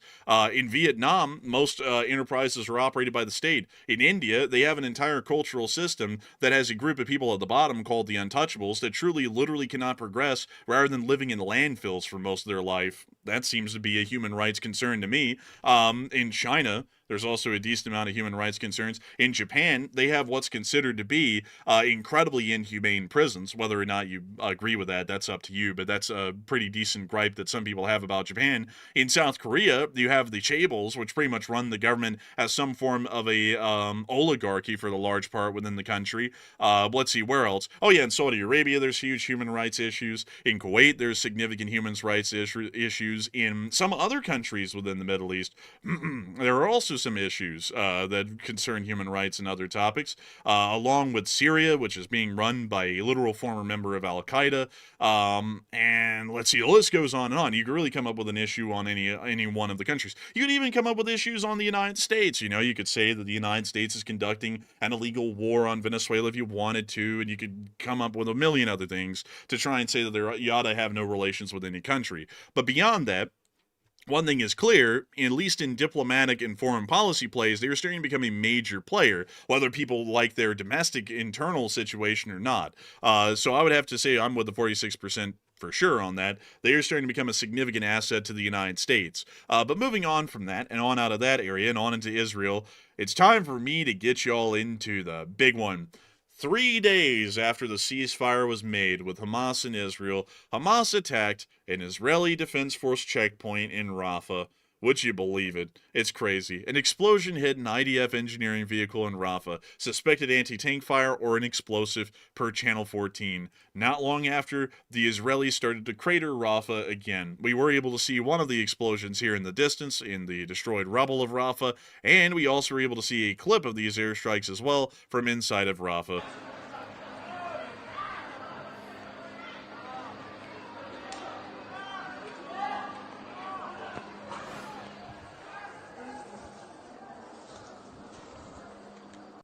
A little bit crazy. It lasted for 72 hours, and it appears that it's pretty much over at this point. Not only that, we did get a lot of developments out of the Israeli government about this whole deal. They did state that they notified the United States of strikes, but didn't ask for the permission to conduct the strikes, pretty much going out of their way, on their end at least, to break the ceasefire because they were attacked by Hamas. In the meantime, we were also able to hear that the U.S. has scrambled to try and save the Gaza peace deal amid the new clashes that are now going on. Later on after that, we also heard that humanitarian assistance will begin again, which was shut down for a couple of hours. We then were able to hear a statement by the Israeli Defense Forces, which kind of contradicted everything else that we had seen before, which is the following. In accordance with the directive of the political echelon and following a series of significant strikes, the IDF has begun renewed enforcement of the ceasefire following its violation by the terrorist organization Hamas. The IDF will continue to enforce the ceasefire agreement and will respond forcefully to any violation of the agreement, largely stating that they did conduct the strikes and they'll conduct more here in the future. We also were able to then hear that the ceasefire is apparently now back in effect according to the IDF, but we're not really sure about that, and it appears that the ceasefire is now teetering in the balance of completely failing. And a lot of people have been putting in their opinions on this, and Matthew, what are people thinking about it, and what are you thinking about it as well?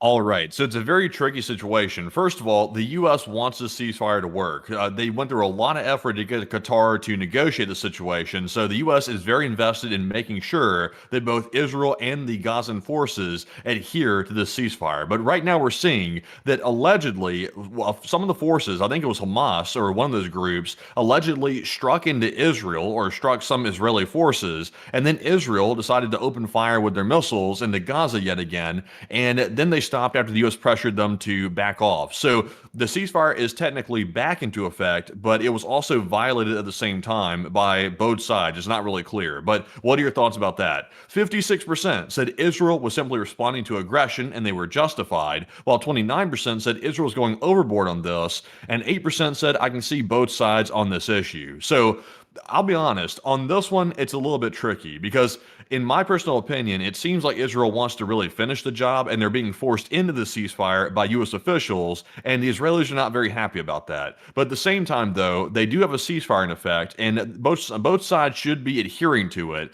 So if it is true that the Hamas individuals fired into Israel, which it seems like it's true, but we don't really have any super concrete evidence on that right now, then it seems like Israel was justified. But I can't help but feel that neither side really wants a ceasefire. It seems like the U.S. is sort of jumping in the middle of it and forcing it just to get a ceasefire. So it's a little bit tricky. I'm actually with the 9%. I kind of see both sides on this issue. But Enforcer, what say you? I'd have to say that I actually would largely be within the 55%. The Israelis are just, whether or not it's overkill, they are justified to respond to any act of aggression that breaks the ceasefire. A ceasefire is a cease of hostilities, ceasing of fire. It's literally in the name.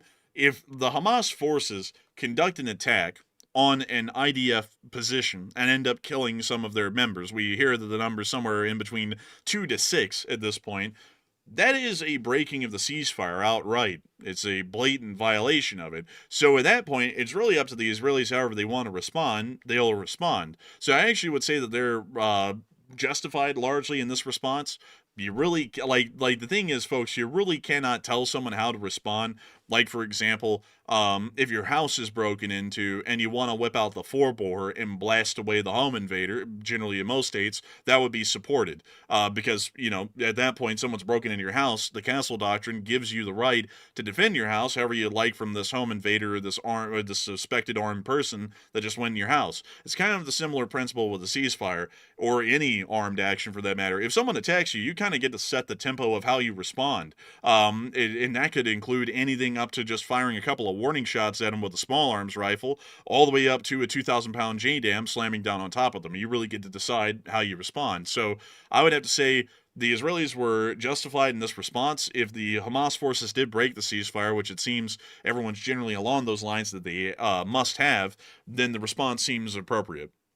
But with that, I hope that doesn't it seem like I just got to add this in here as well. Also, by the way, before I say this, I want to give the disclaimer before people start accusing me of anything. Me personally, Israel's an ally of the United States because geopolitically, we need some way to project power into the Middle East, and Israel's the way that we do that as the United States. But at the same time, I will say this.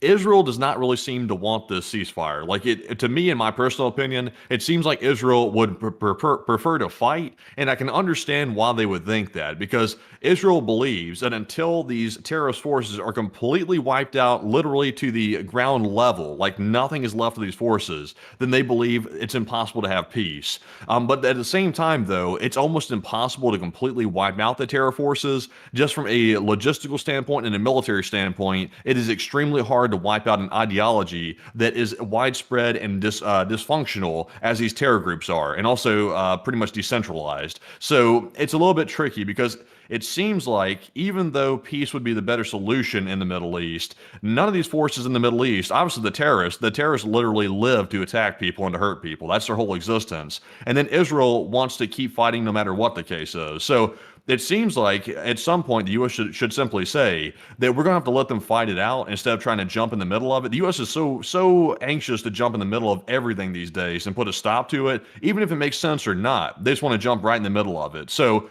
I'm like, is it going to hold up? Probably not. Like, I don't think this is going to hold up for long at all.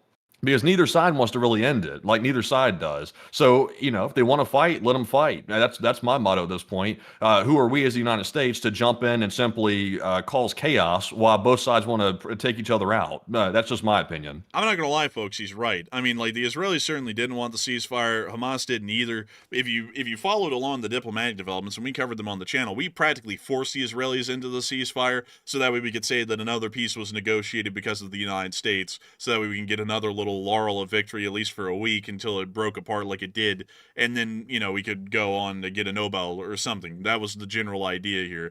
This is something that was not going to work, and I also got to say that this attempt, like, I just don't know what it is. I can go into a whole rabbit hole on it, but this attempt by the United States to pretend like we can be the saviors of humanity and go everywhere and stop every war on the planet in a day, it doesn't work. And two, a lot of these people don't want to stop. I'm just going to be completely honest for a minute. The Israelis are spoiling for a fight. Like, they are wanting to go back and bomb the Iranians if they could today. They are wanting to hit Lebanon today. They did just yesterday. They also want to take out Hamas today. They also want to go down there and, if they could, land forces in Western Yemen and occupy it if they could do that as well. I mean, hell, if you want any example of Israel spoiling for a fight, how about that time they took the whole Air Force and conducted an airstrike on Qatar, a U.S.-aligned ally as well, to try and take out Hamas leaders when they didn't even know where they really were in Qatar. I mean, hell, the truth of it is, the Israelis are spoiling for a fight with anyone they believe is against them, and Hamas, Hezbollah, the Houthis, and Iran are spoiling to try and kill the Israelis if they get the chance as well. There's no way to get in between those two groups, if we're speaking honestly here, and actually get them to stop blasting each other to pieces. There really isn't. It's like, hey, can you really blame the Israelis? Like, I get some people are like, Israel's trying to sabotage the peace attempts. And I'll be honest with you, it kind of seems like Israel wants to a large extent. It seems like Israel wants to sabotage the peace. But at the same time, though, I understand where Israel's coming from because they're surrounded by enemies. Like, they're surrounded by enemies with Iran. They've got all kinds of terror forces in Gaza that are still an issue, even though there's a ceasefire. So Israel has been living in survival mode for decades and decades and decades. So it's hard just to flip that off and say, okay, we have a peace now, so let's just go to peace mode. It's hard to do that because Israel literally exists to defend itself because they're surrounded by enemies. So, it seems like the default mode is war for Israel, and it seems like they prefer to be at war until the enemies are properly disposed of. But at the same time, though, it's like you can't dispose of all the enemies of Israel in the Middle East. There's too many of them. It's like everybody in the Middle East is pretty much fighting against Israel at this point. So it's like, is Israel going to stay in a perpetual state of war forever, like until like the end of time, or are they eventually going to work something out and try to at least extinguish some of the fires that are being directed at Israel? It seems like it's just a complex issue. That's why the Middle East has always been a shitstorm like this, because it's just so complex. There's so many different factions. Once one faction is taken care of, then another one takes its place. In fact, two more take its place. And it just stays like that 24/7. So to think that this is going to lead to peace in the Middle East, that's naive. Yeah, I'd have to say nothing is ever going to bring peace to the Middle East, folks. That's the truth of it.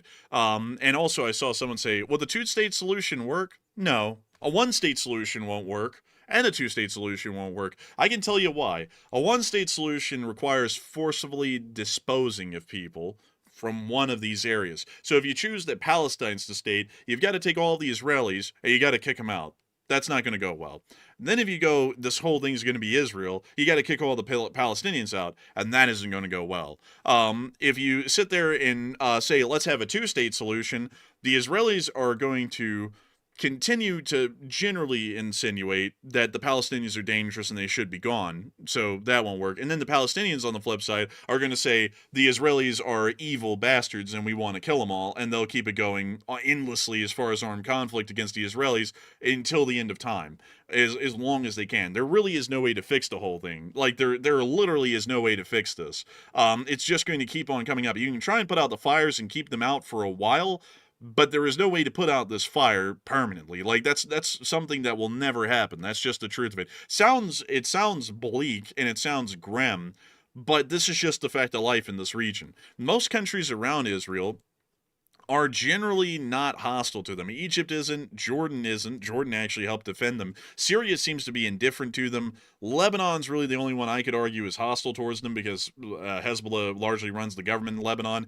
And Saudi Arabia is generally indifferent to them as well, and generally is all a part of the same American security assurance sphere like Jordan, so they're all fine with them. The only issue that Israel has is Iran, and Iran's funding of terrorist groups around them, and that's the direct threat that actually threatens Israel's borders and their people. And that will never go away as long as Iran is around. If we got rid of the Iranian government as they exist right now, the amount of conflict that exists in the Middle East would subside a lot overnight. It wouldn't go away permanently, but it would subside a great deal, and then we would be in a much better position. But nobody has the diet or the appetite really to go in and just crush the Iranians and pretty much end this whole deal once and for all. Yeah, no, really, the only thing we can do as the United States and the West to deal with the situation in the Middle East, in my personal opinion, is we can try to manage the escalations, but we can't extinguish the escalations. It's impossible. The Middle East will always probably be in war for probably the entire time I'll be alive. It'll probably always be in a war. So you can try to manage it. Like, for example, if Iran's developing a nuclear weapon, then the USA needs to intervene with that. But outside of events that are existential like that, there's really nothing we can do to stop it outside of that. All we can do is arm Israel to defend itself and pretty much just respond when they need help. That's pretty much it, in my personal opinion. Also, I saw someone say there absolutely could be peace in the Middle East. Israel do what's needed and let the Arabs understand what defeat in war really is all about. You know, they've been doing that, and that doesn't work. Like, I don't know if you know that, but they've been doing that for decades now. And I think every Arab country around Israel has tasted significant defeat more times than once, if I can even count on one hand how many times the Israelis have defeated them, razed cities to cinders, and so on and so forth. And it hasn't really changed much of anything. Also, on top of that, like, I gotta say, this is something that really is hard to talk about, at least to most audiences, because most audiences do not, and this isn't to say, like, this isn't like an insult or anything, but most audiences do not understand that the Middle East is actually a very nuanced region, unlike others. Like, if you look at Europe, it's the European Union and then Britain, and that's it. That's all you have to know. If you know the European Union, you know Europe. If you go to East Asia, generally all you need to know is China and India. Any other country like South Korea, Japan, Taiwan, the Philippines, they're all largely similar to each other and a part of an American sphere.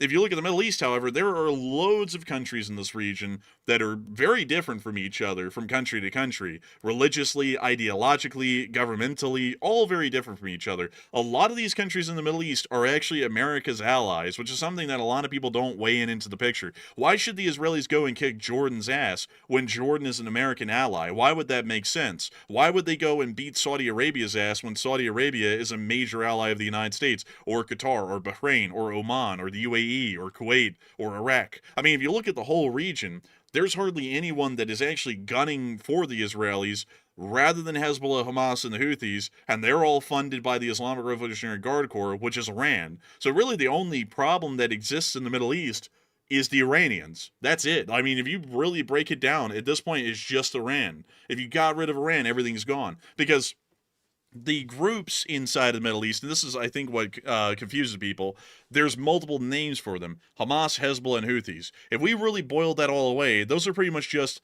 Iranian proxy forces. That's literally what they are. So if you deal with Iran, you've pretty much dealt with the whole situation in the Middle East. What other terrorist groups exist in here? The PKK, the Kurdish Liberation Front in Turkey, they're gone. They literally ceased to exist. They just gave up.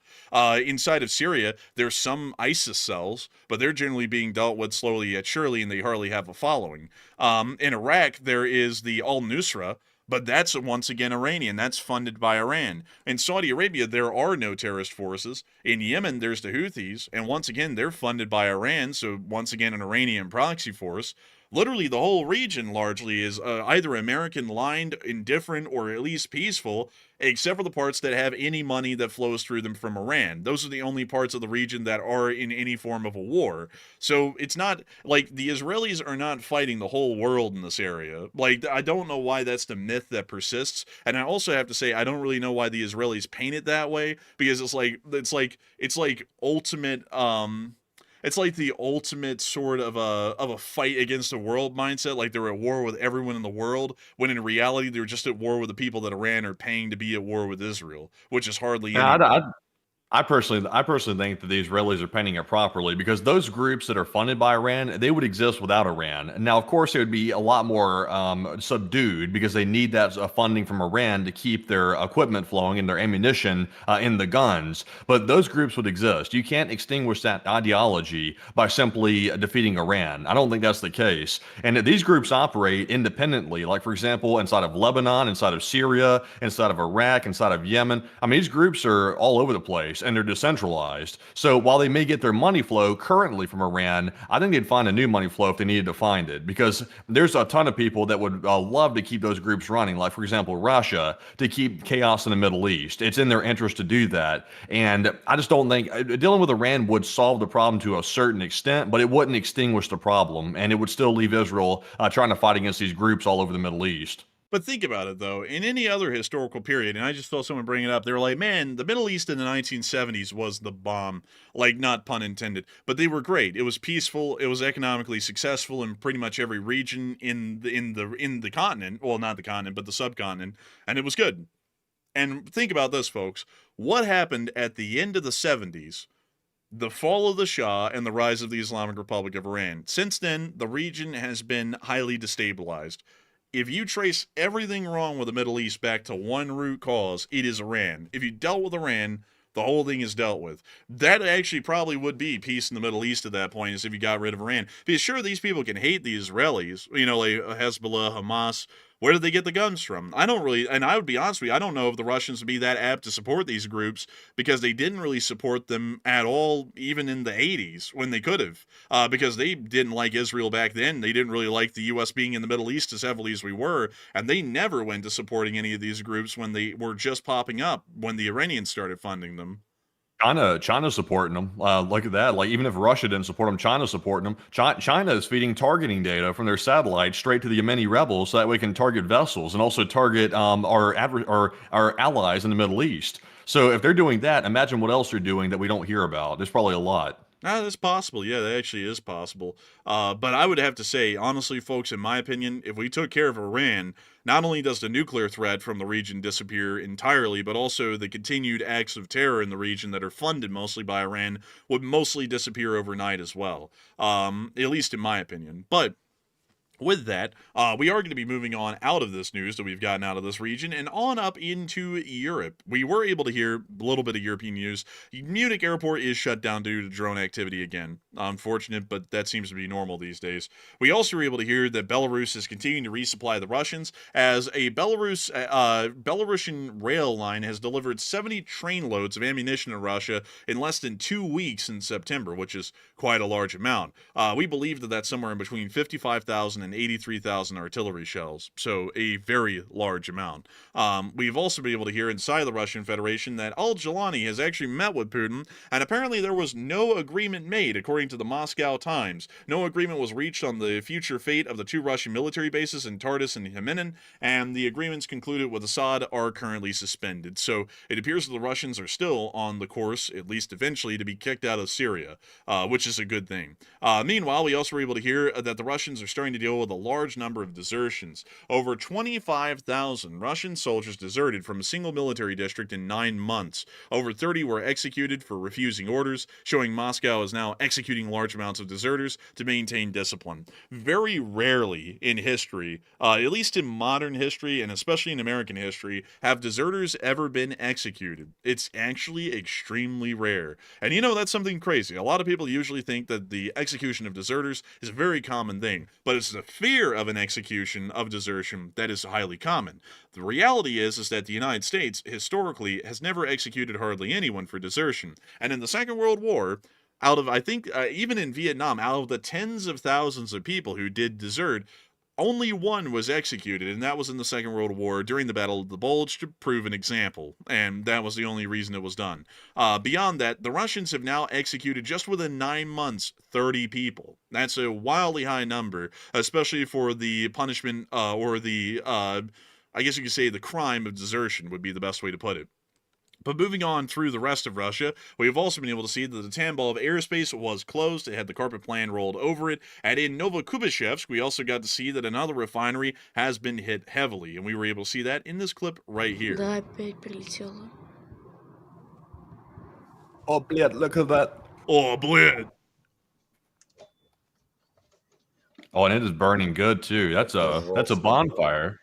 Слушай, а что они там бомбили? Man, that's a crazy one, honestly. Дальше. And that's the end of that clip. And moving on from that and on into our next one, we also got to see the refinery on fire in the daytime, too. Just in case you wanted to see it in the daytime. As you can see here, there's smoke in the air, so our lungs are nice and coated. Look at that. Does this mean that the Russians don't have to buy cigarettes for the next 74 hours? Yes. oh my God, that was loud. Like, oh my God. Dog said yes, no more cigarettes.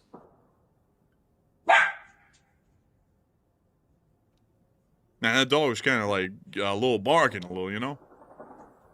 He's a little bit loud. He's a little bit obnoxious.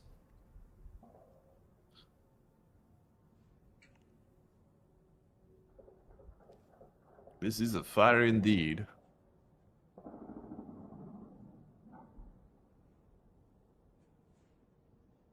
Look at that fire.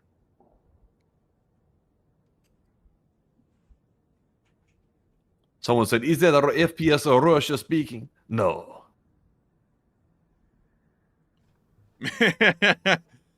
Oh, man. And this fire continues to cook in the distance, but we're going to round that out because the rest of the clip is just showing us the fire burning off in the distance. In Orenburg, we also got to see a processing station that was also hit as well. That prostate station is having a tough one. Man, honestly. And we see it burning off in the distance.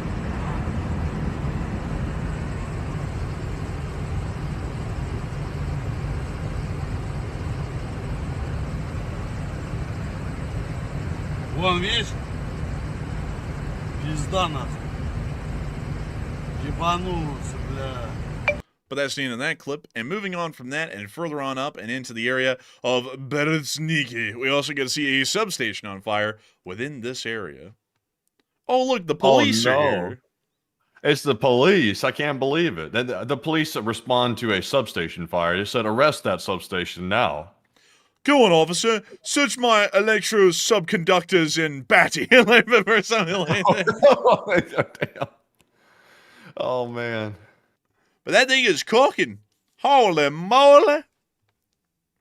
Well, that thing be cooking. So, moving on out of Russia and on down into Ukraine. Oh, so by the way, we got one little bit in Sevastopol. There are many gas stations without fuel. That one's without fuel.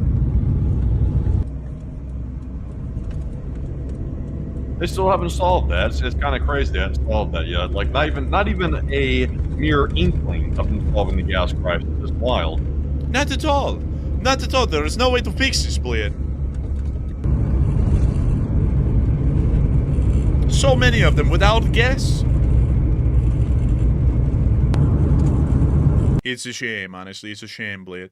Well, moving on from that, on up into the location announced, we also get to see the porcupine. Take a look. Holy moly. Oh my God, what the hell? Like, these things are getting crazier and crazier. What even is that? Or is it just metal wires? Like, what is it? It is a T-72B3 covered in a wire mesh amalgamation along with some sprigs of iron sticking off of the sides.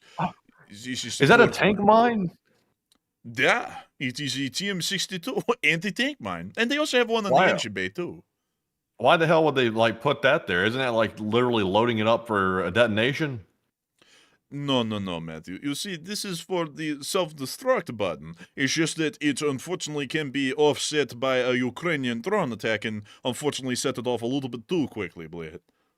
That's insane. I don't even understand like the logic. They're using an anti-tank mine like it's some type of ERA like reactive armor or something. That's not how it's supposed to be used. Also, it is in only one anti-tank mine, very small number. So if drone goes to left, right, or right over the top, misses it completely. No ERA ability, no ERA value. Very unfortunate. Also, why in the world would they just not use contact ones? They literally have them right here, so it's not like they were missing any. They could have just used those. So, a little bit stupid if you ask me, but, you know, who am I to judge? But in the words of Preston Stewart, my God. And honestly, that was my reaction too. When I saw this, I was like, my God. I was like, this thing is hideous. And actually, Preston Stewart had a video of it as well. But the picture doesn't enough justice. This thing is a curse, really. It's cursed, and I think that it deserves hellfire when it makes it to Ukraine. So, moving on from that, we also got the Russian casualty report over the past 24 hours, and the numbers were pretty decent. No Bobcats today, but Ms. Decent, Keeper of the Records, did state that 444 drones is the 9th highest daily loss of the war, which is smacking brilliant. So, over the past 24 hours, we have been able to hear that 1,000 Russian soldiers have been wounded and killed, along with 3 APCs, 126 supply trucks, 1 main battle tank, 45 artillery pieces, 444 drones, and 2 MLRSs. All in all, not a bad day, and of course, a wonderful and incredible thing to see. Moving on from that and on down the front lines, we are now going to be making our way to Pokrovsk, as we were able to see the Russians getting slammed by the drone of the amazing 30th Brigada. Which is the 38th Brigade, believe it. We can see Also, by the way, for the people asking, I saw Northerner 83 say, no donkey? The Russians are bringing in fresh shipments of donkeys, by the way. The donkeys are making a pretty big, epic return to the front lines of the Russian forces. So, yeah, the donkeys are still being used, and it looks like they're having to bring them in again because they must be having equipment shortages, or at least vehicle shortages, when it comes to being able to, like, use Ladas and things like that to get troops to the front lines. They're just busting them in. Anyways, moving on from that clip, we also get to see the Russians getting slammed by the 154th Brigade. Take a look at this. There's one of them. Also, by the way, do you have that donkey video, by the way, showing those donkeys coming in there? Unfortunately, no. Due to time constraints, I had to delete it. I'm going to go put it under our likes tab, by the way, because I would like the people to see these brand new fresh shipments of donkeys, because it's really wild to see. They've got a lot of them being hauled in. I'm not sure where they're getting them from either. I'd be curious to see where they're sourcing these donkeys from. Are they organic? Are they whole grain? I don't know. You know, honestly, if I had to take a shot at assuming what they were, I'd have to say that they are 100% ass. Honestly, poor donkeys, really. Also, by the way, it's under our likes tab, and this video is over with, by the way. We got a whole video showing them in the back of a buhanka.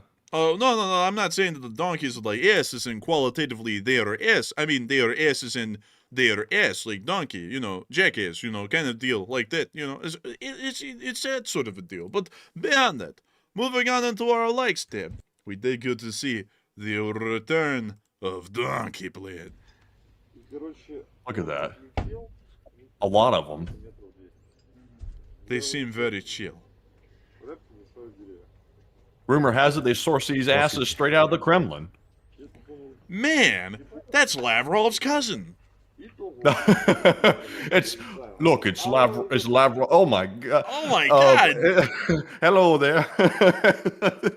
Do you realize something?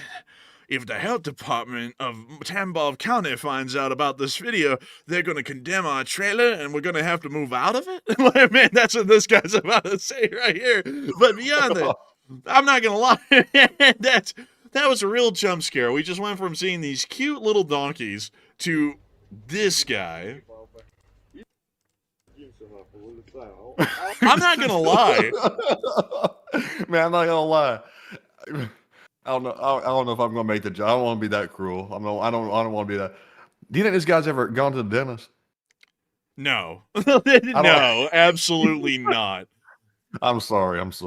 Also, why is his face like so like smooth looking? You know, it's like It's like a mask, nearly. Moisturizer. That facial routine is something to be studied. I'm not gonna lie. This is scary. Like, this is going to give me some nightmares tonight. But moving on from that and on down the line from that, we also got to see the Ukrainians slamming the Russians in the 79th Air Assault Regiment. With the drones, of course.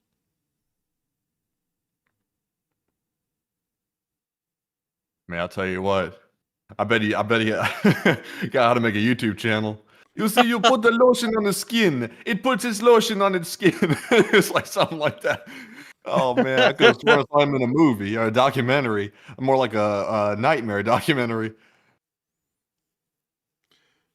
And we can see them hitting this Russian vehicle inside the street, and that was the end of clip. Moving further on down the front of Velika Novoselka, we also get to see Russians hit in this direction as well. Take a little look.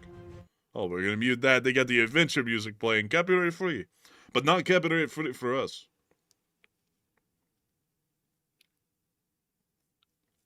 Oh, holy moly! Oh man, look at that. They're really giving it to him. Roger Please said he looked like Sid from Ice Age. That's dirty. Like, that is so dirty.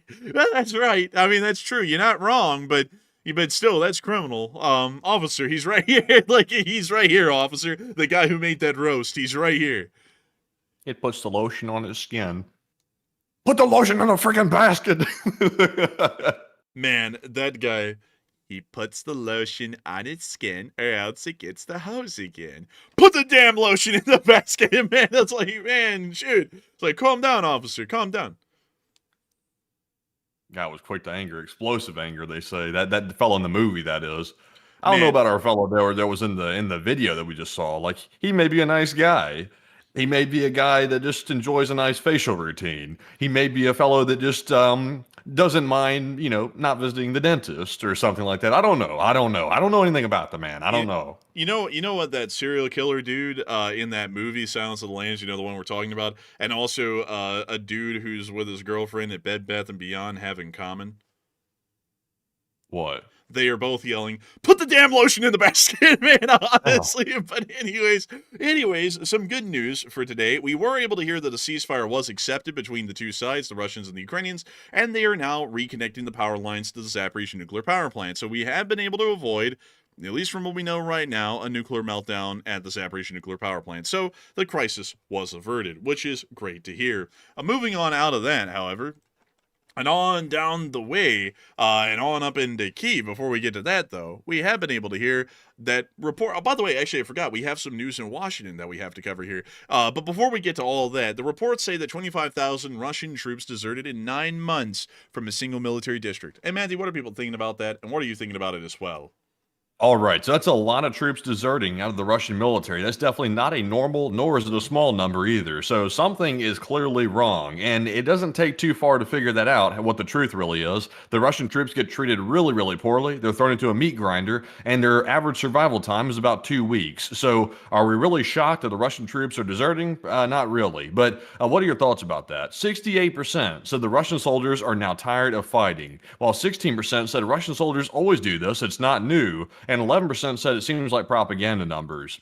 So to put it in comparison, the Ukrainians don't have numbers anything like this, not even close to it. And the Russians have massive desertion numbers. So that tells you that the mistreatment of the soldiers and also this war, which their hearts aren't even really in because it's not their land to take, is really catching up to the Russian soldiers. And it looks like they are so tired of fighting that they're taking their chances with getting executed by deserting from the military. So I'm with the 68%. They are definitely tired of it. And some of them are getting so fed up, they're actually running off. But Enforcer, what's you? I'd have to say that I'd be with the 68%. I think the Russians are tired of fighting. They just want it to be over with like everyone else, and that's completely understandable. But speaking of everyone being tired of it, and considering that about half of our viewership here on this channel is American, I thought I'd run something by y'all here really quickly. Let me see if I can find it here.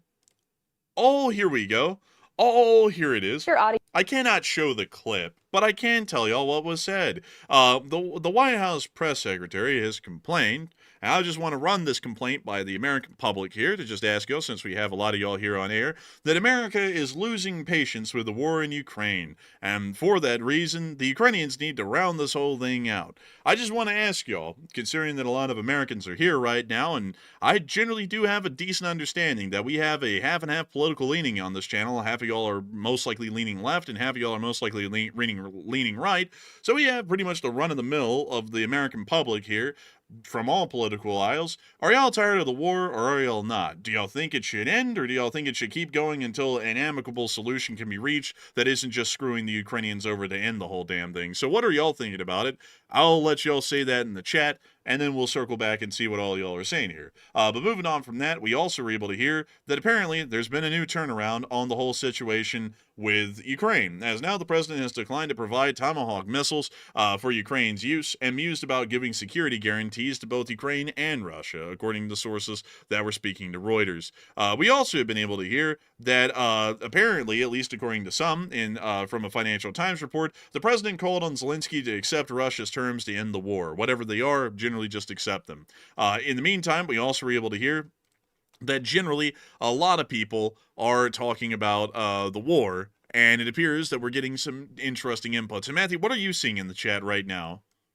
All right, so I'm actually typing a poll up right now on it to put this to the audience, so that way we can get some numbers on this. But generally speaking, though, it looks like people are obviously not happy about the U.S. position on that, and most people find it a little bit, at least in my opinion, a little bit arrogant for the U.S. to say that, because the Ukrainians are the ones fighting and dying in the war. They're fighting for their land, and it's not the U.S. fighting for it. The Ukrainians are fighting for it. All the Ukrainians are asking for is help from their ally, which is the West. That's all they're asking for. So to me, it seems like just a widespread frustration. And I would agree with that myself. Very frustrated with that. I'm going to run a poll on to get the exact opinion of the audience, but that's generally what I'm seeing. All right, and we're going to wait for that poll and wait to see what y'all's opinions are on the moment about whether or not the U.S. public, and by the way, folks, I want to make it a little bit clear, at least for this upcoming poll, if you are not an American, I would ask that y'all do not answer the poll, because I actually want this to be a representative or a representation of the U.S. public's opinion on this. So I'm very sorry, but for all of our foreign viewers, which we greatly respect, I would ask that y'all stay out of voting so that way we can let the U.S. public show in this vote what they are thinking, considering that the U.S. press secretary was specifically stating what they are saying the U.S. public is thinking and saying right now.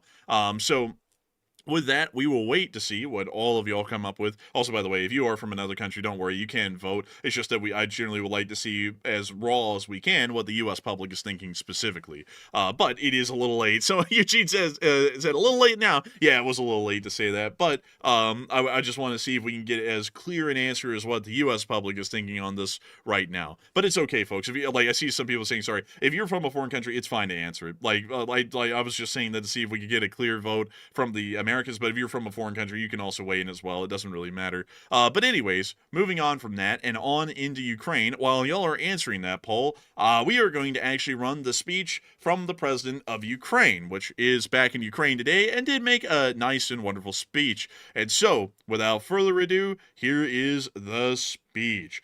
Peach!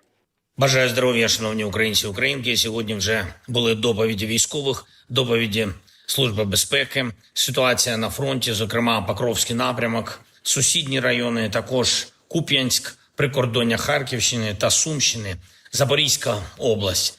Ми тримаємо ситуацію. Я вдячний кожному нашому підрозділу за стійкість.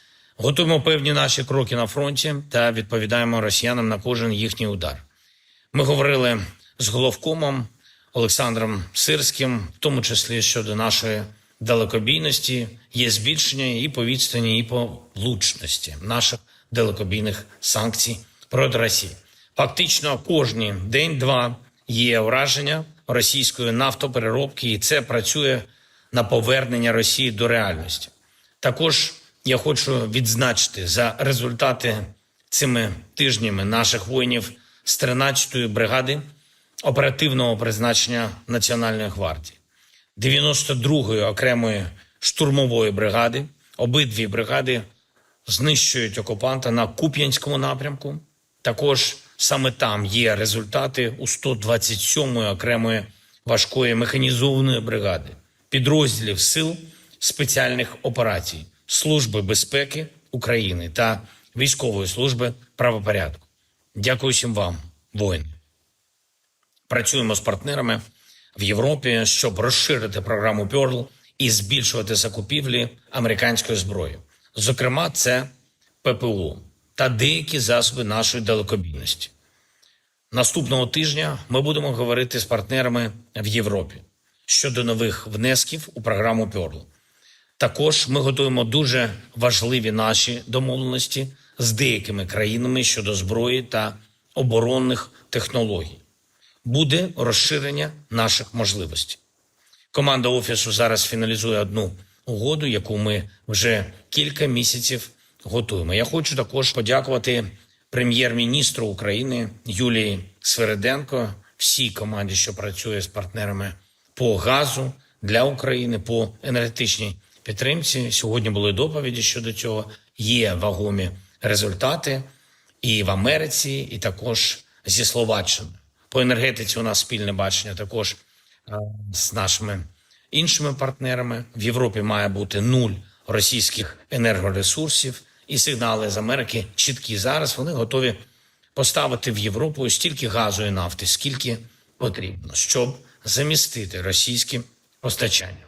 В нашому регіоні є необхідна інфраструктура, є необхідний потенціал, який може допомогти енергонезалежності Європі значно більше. Ми зробили свої пропозиції Америці і щодо інфраструктури по газу, і по атомній генерації, і по деяким іншим проектам. Ми працюємо над деталями. Майже щодня зараз в комунікації з лідерами для того, щоб була наша спільна позиція всіх в Європі щодо тиску на Росію. Правильного тиску. Ми нічого не будемо дарувати агресору.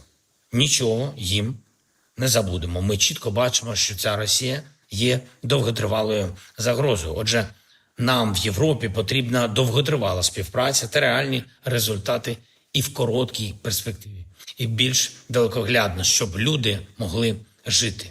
Ще одне. Я доручив нашим дипломатам, і вже про це говорив з багатьма лідерами, готувати найближчим часом зустріч коаліції охочих. Нам в Європі потрібні спільні, сильні позиції. І це буде. Дякую всім, хто з нами, хто з Україною. Слава Україні! Героям слава!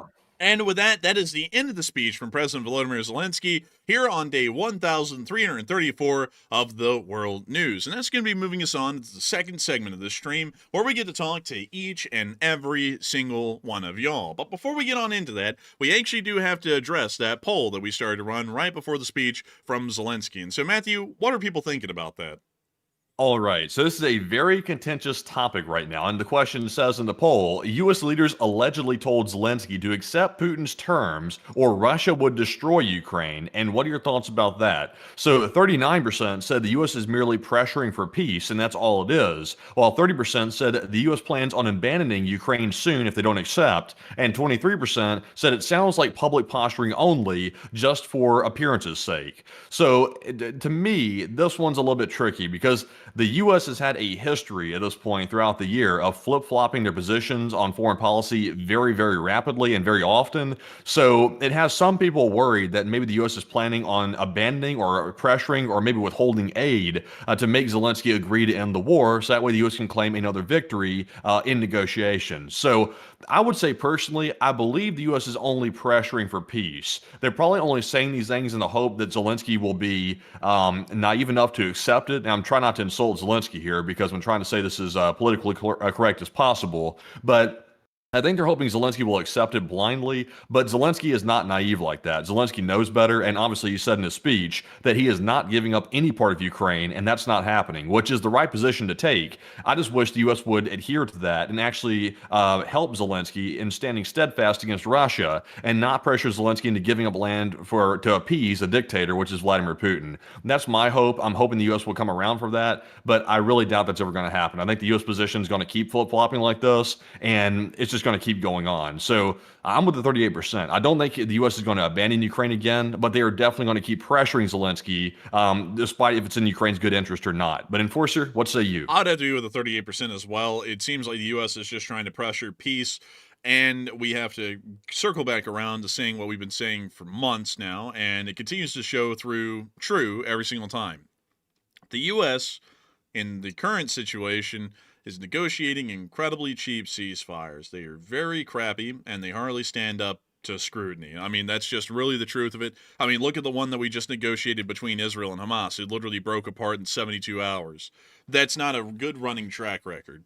The one that we negotiated between India and Pakistan was broken a little while afterwards, and then only reluctantly both sides stopped fighting. And both India and Pakistan have been swearing that they're going to get back to killing each other as soon as they can.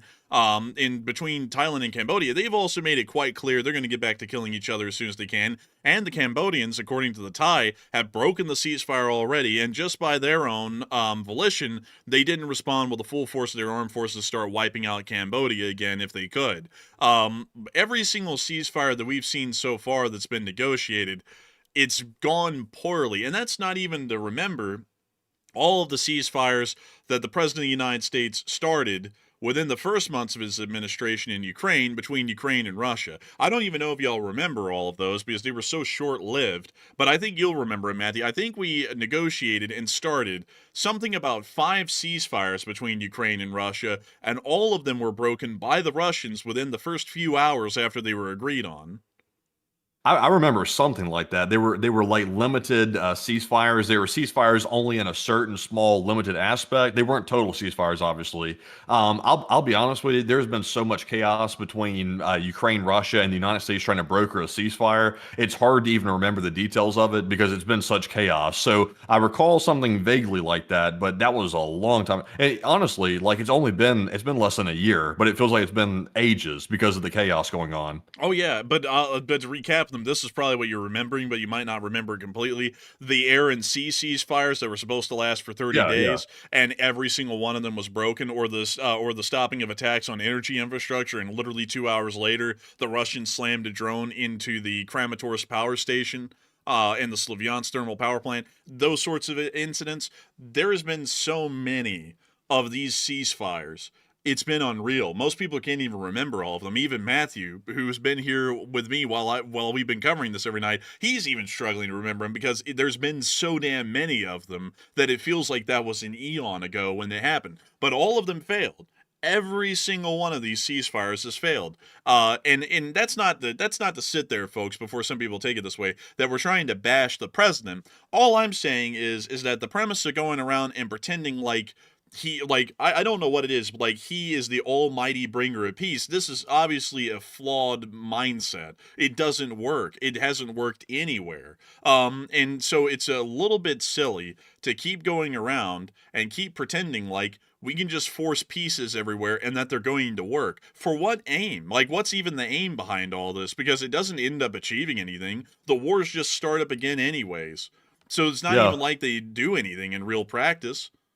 Also, the really bad part is we got a clue here. We got some reporting, and take it with a grain of salt, because this is the reports, like third-hand reports. Allegedly, the deal that Vladimir Putin offered to Zelensky, or offered to the U.S. to convey to Zelensky, Putin offered to return parts of the Zaporizhia and Kherson regions if Ukraine gives up Donetsk entirely. And the Russians aren't going to return all of Zaporizhia or all of Kherson. It's only parts of it. But yet they're expecting Zelensky to give up Donetsk entirely. And I'm sure there's a bunch of other like aspects that come with that deal. I'm sure Putin wants to replace Zelensky and oust him to put a pro-Russian government in place. That's been something the Russians have wanted for a long time. He also probably wants them to completely abandon any type of European Union relationship. There's probably a lot of other ridiculous things that come along with that. And obviously it's like Putin's the one in the wrong. Why is Ukraine being told to give in and appease a dictator when literally Zelensky has been fighting against this bastard for years now, and they've been fighting really hard for years? It just doesn't make any sense to me. It makes no sense. It's appeasement. And I thought we were past this, but it seems like we're back to it yet again for whatever reason. I guess today we woke up and wanted to try to get another victory that's pointless and never going to happen. So, thankfully Zelensky is taking a good position on it, though. He's taking a hardline stance, and he's not backing off of it. And what's stupid about this, folks, this is the thing I don't even get about it. the whole reason we're doing this, like, this is literally the breakdown of why. The whole reason we're going around trying to just force people into pieces when they don't even work and when no one even wants that piece, the whole reason why we're trying to do this is so that way another ceasefire can be made and then broken within several days, so that way the president can then say, I've now ended 90 wars or 180 or 300 or something along those lines, and it doesn't even end any of them. Like how many wars can we actually count that were ended at this point because of the president's involvement, or the US's involvement for that matter, at large? Hardly any. I mean, the only one I could actually say that seems to have largely ended, at least for now, would be the Armenia-Azerbaijan conflict, and that's kind of it. But then at the same time, Well, those two leaders even said that that really had nothing to do with the end of the conflict themselves. Well, Thailand and Cambodia has largely come to a stop. Like that one has generally stopped for the most part. It looks like that ceasefire is holding. He is, I will give credit, he has ended a few of them. Like, I'm not going to say that he hasn't done anything, but at the same time, though, there's definitely an over-exaggeration going on when it comes to how many wars have been stopped. And also, it's like peacemaking is not about racking up, like, oh, I did 10 pieces today, I did 20 pieces tomorrow. It's not about the number of raw pieces. It's about whether or not they're quality peace deals where it's actually fair and just to each side, as fair as possible, where there's a good compromise. And it's about whether or not it's actually going to work over a long period of time. So it's not about just racking them up just to say, oh, I got 7 or 8 today, I got 10 tomorrow. It's about them actually working. That has to be the actual motivation behind it. And that seems to be that it's sort of all over the place, to be honest, the motivation. Like, honestly, the truth is, if you go back and look at anyone, let's go look at the Nobel Prize winners again, because this, I'll be honest with y'all, this seems like the whole reason we're doing this at this point is look how many pieces I did, I need a Nobel. Let's go look at them, and let's go find the ones who got diplomatic victories. So, let's see here. We need to find the ones on peace. Here we go. Peace right here. So, let me go through and let me find the guy. Let's see here. Oh, where in the world is he? Hold up. Hold up here. Oh, here he is. Henry Kissinger. He's a very controversial guy. People either love him or they hate him. But the whole reason why he got the Nobel Peace Prize in 1973 was because he was able to get the Vietnamese and the North Vietnamese and the United States, as well as South Vietnam, to agree to the Paris Accords in 1972. One peace agreement. It didn't take 20, it didn't take 30, it only took one, and he got the Nobel Peace Prize for it. That's the reason why he got that. If we're talking about the one instance that a U.S. diplomat got it, it was because of that. So it doesn't take 20 of them to get a Nobel Peace Prize. It takes one, and it has to take one that's pretty good.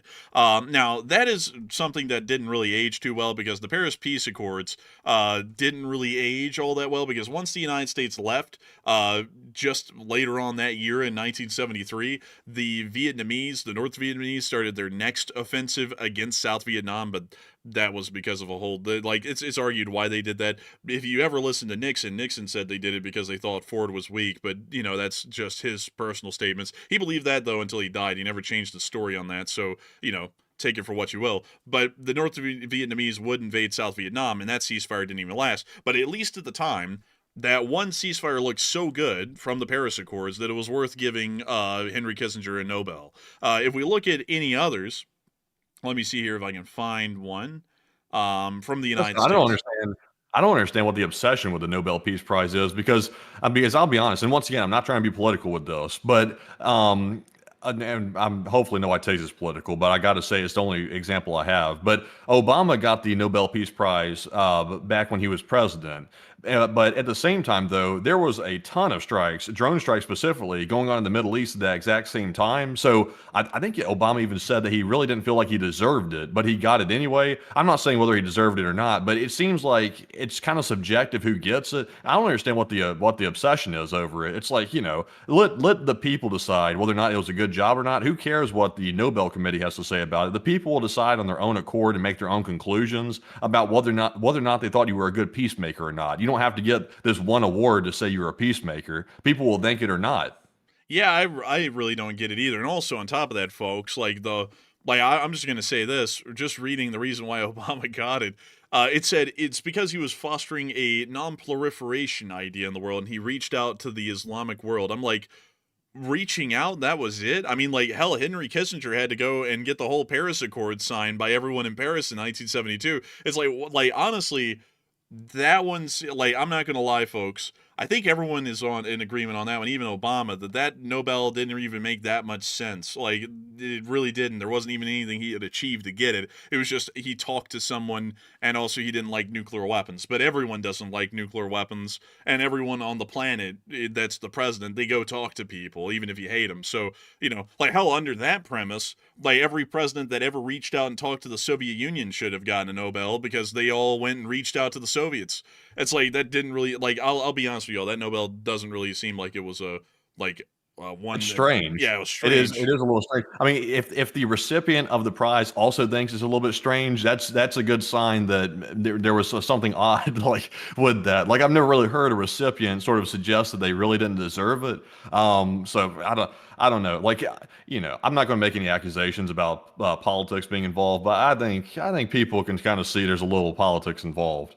Yeah, I mean, that one seems like it would be. And now people are, folks, what's funny is that because we've been criticizing the foreign policy that we currently have right now, people want to call us liberals. Now that we're saying that, people will probably start calling us hard right MAGA, because we said that Nobel didn't really seem like it really made a lot of sense. But beyond that, I would have to say that the foreign policy position needs to change. I do not know why this all-ending pursuit of a stupid medal, it seems to be driving our foreign policy endlessly. That doesn't make a lot of sense. Like, if the record is good, you're going to get a Nobel or you're not. It doesn't even matter. Think about how many people have been out there in U.S. history that have done great things that didn't get a Nobel. There's a lot of them, and they never got a Nobel. They never needed one. We still look at them with reverence. There's a decent amount of presidents like that.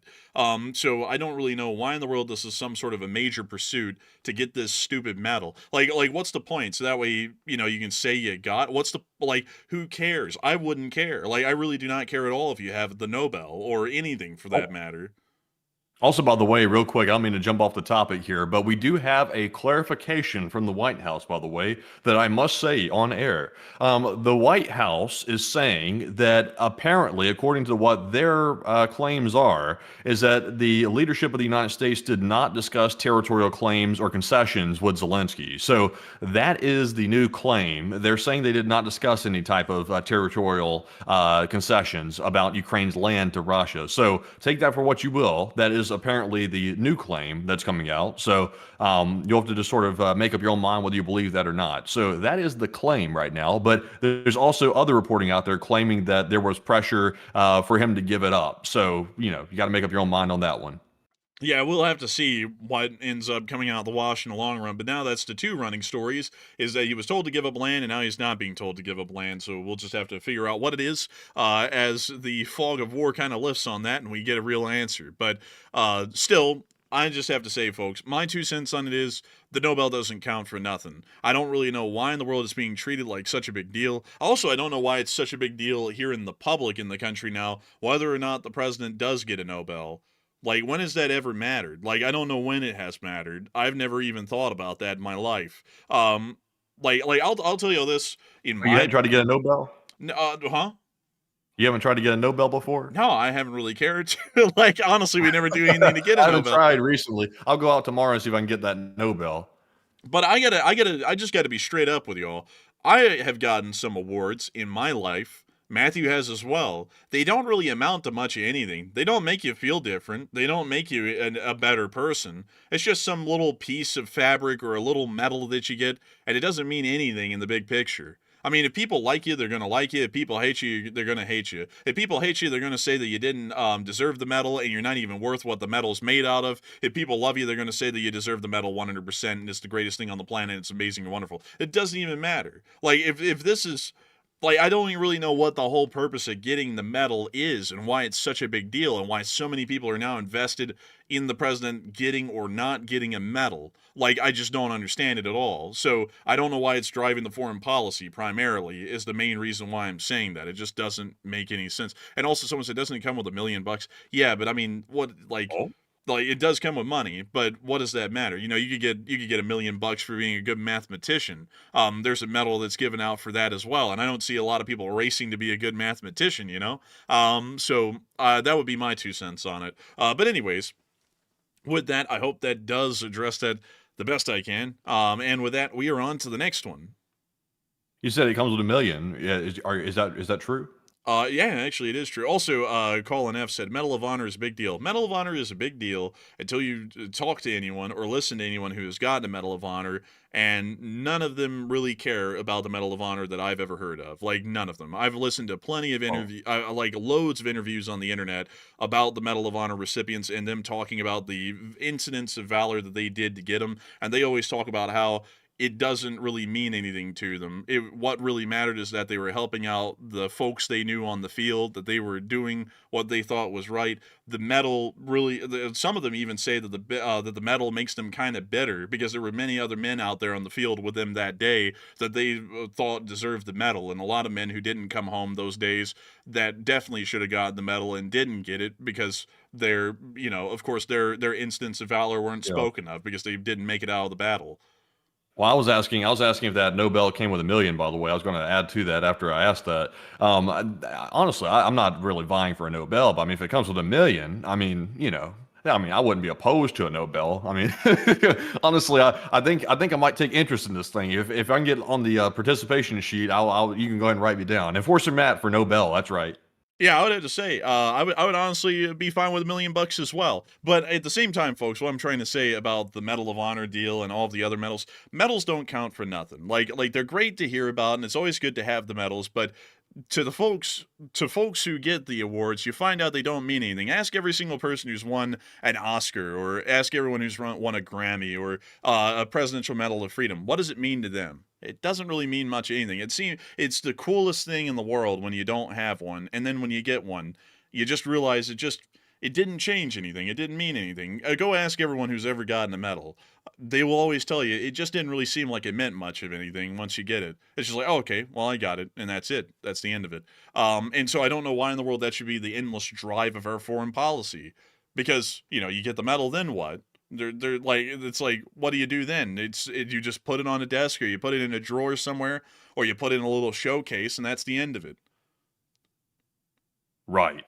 But anyways, with that, folks, it is time for us to get on into some questions. And so with that, what do we got, Matthew?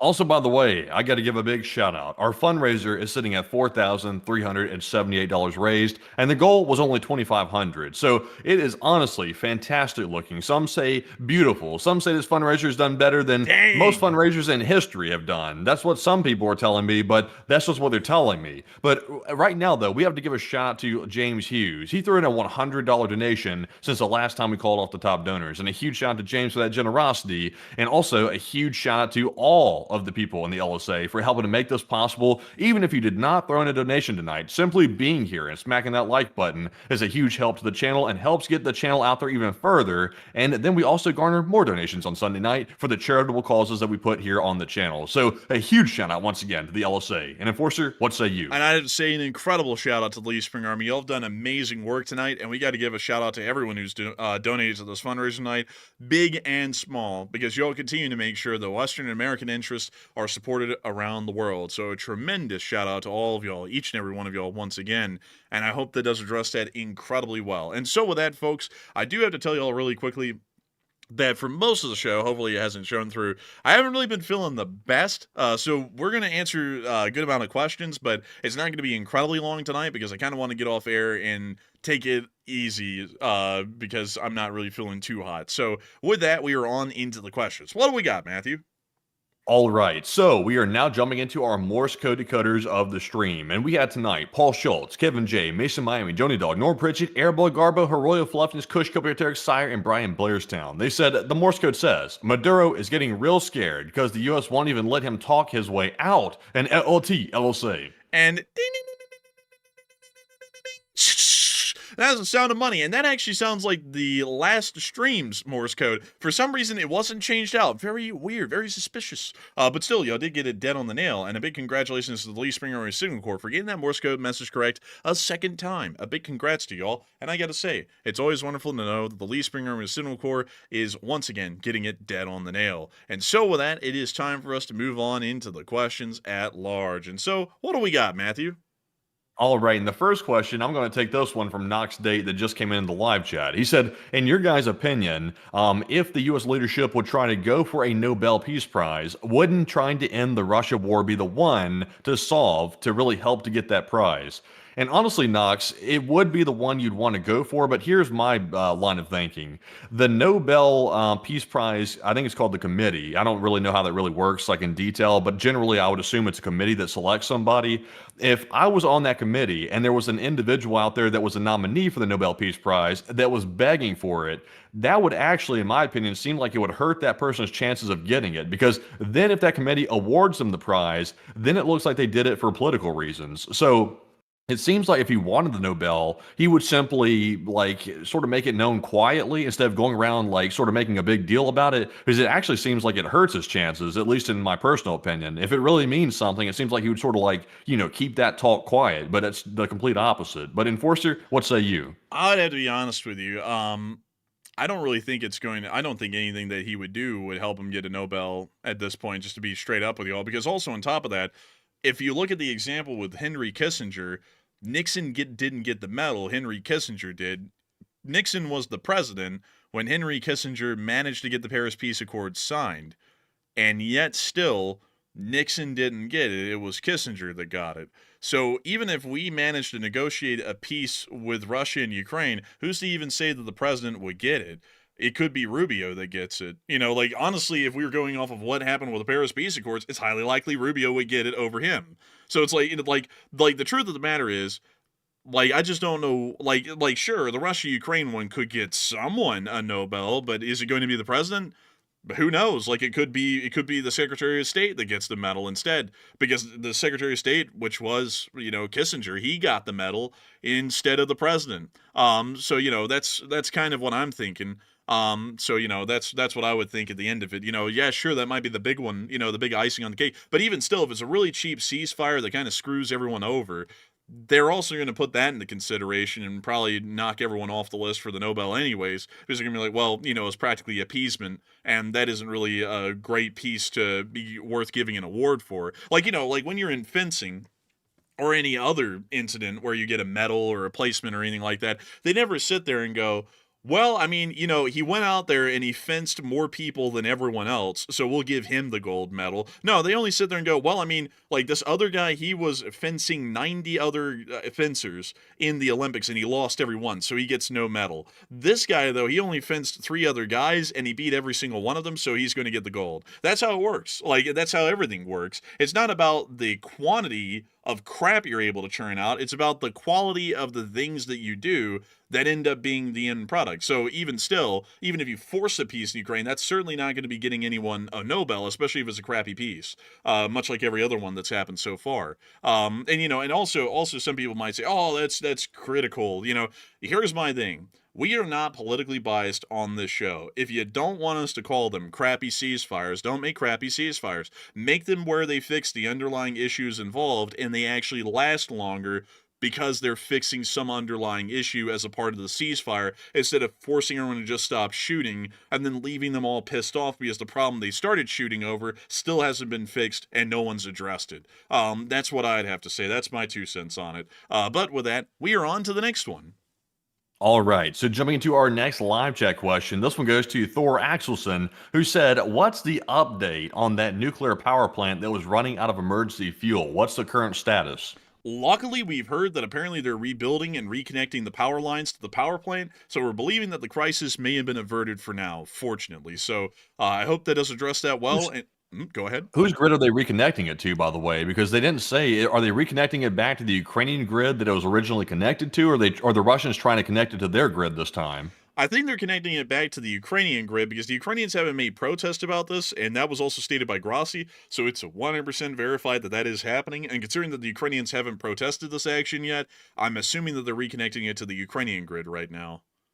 Interesting. Also, by the way, I'd be curious to know who brokered the ceasefire for that, because someone had to broker it between Russia and Ukraine for them to stop shelling and fighting around the area.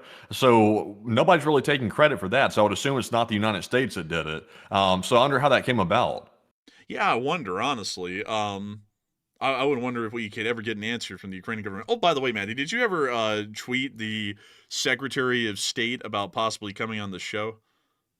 Oh no, I never did actually. Like Ah, I think I got distracted by the military helicopter outside, and then I forgot all about it. Also, by the way, dang.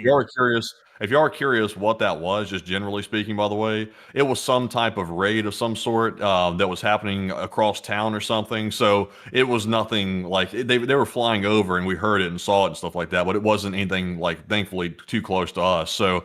It was a ways out, but it was a pretty big deal though. Like just a casual little raid, nothing to worry about. Yeah, but I do have to say, folks, any sort of a police helicopter flying around really makes it feel like a police state instantly. Like, I'm not gonna lie, it makes you feel like you're living in communist China or something like that whenever you see a police helicopter. And so I remember telling Matthew when we were, figuring out what it was, I was like, dang, I'm not gonna lie, man, it makes you feel like you're living in a dystopian future when the police have helicopters. And then I kind of had to ask the question, folks. Why in the world do police have helicopters? Like, I'm not gonna lie, that seems a bit like overkill in a lot of instances. And on top of that, beyond them using the camera, and also for in this instance at least with a raid where they're physically in the location, there really isn't even a purpose for the camera from this deal because the people are in the building. It's like, what in the world was the point of it rather than the psychological effect? It's like, it just, I don't know. I was sitting there thinking, I They was like, probably have the thermals. They probably have thermals on because they didn't have any spotlight on this helicopter. There was no like actual visible spotlight coming off of it. So I'd assume they had thermals on their cameras they were using to see at the ground. But I would assume they're there probably to see if anybody's running out the back of the apartment complex or something like that. That's probably what they're doing. yeah, but you could just have a guy back there, like a guy and a buddy back there, so that way if one of them gets hurt, they know. Just waiting for anyone to bounce out of the back of the building and get him then. Yeah, you could, but the problem is if the police officers are a little bit out of shape or something, or maybe they're not in the best physical condition, if the suspect's fast, they could just run off. And if you have the helicopter, you can keep an eye on them if they're running through the woods, and then have the police catch up in their vehicles if they're, a little, not physical good shape.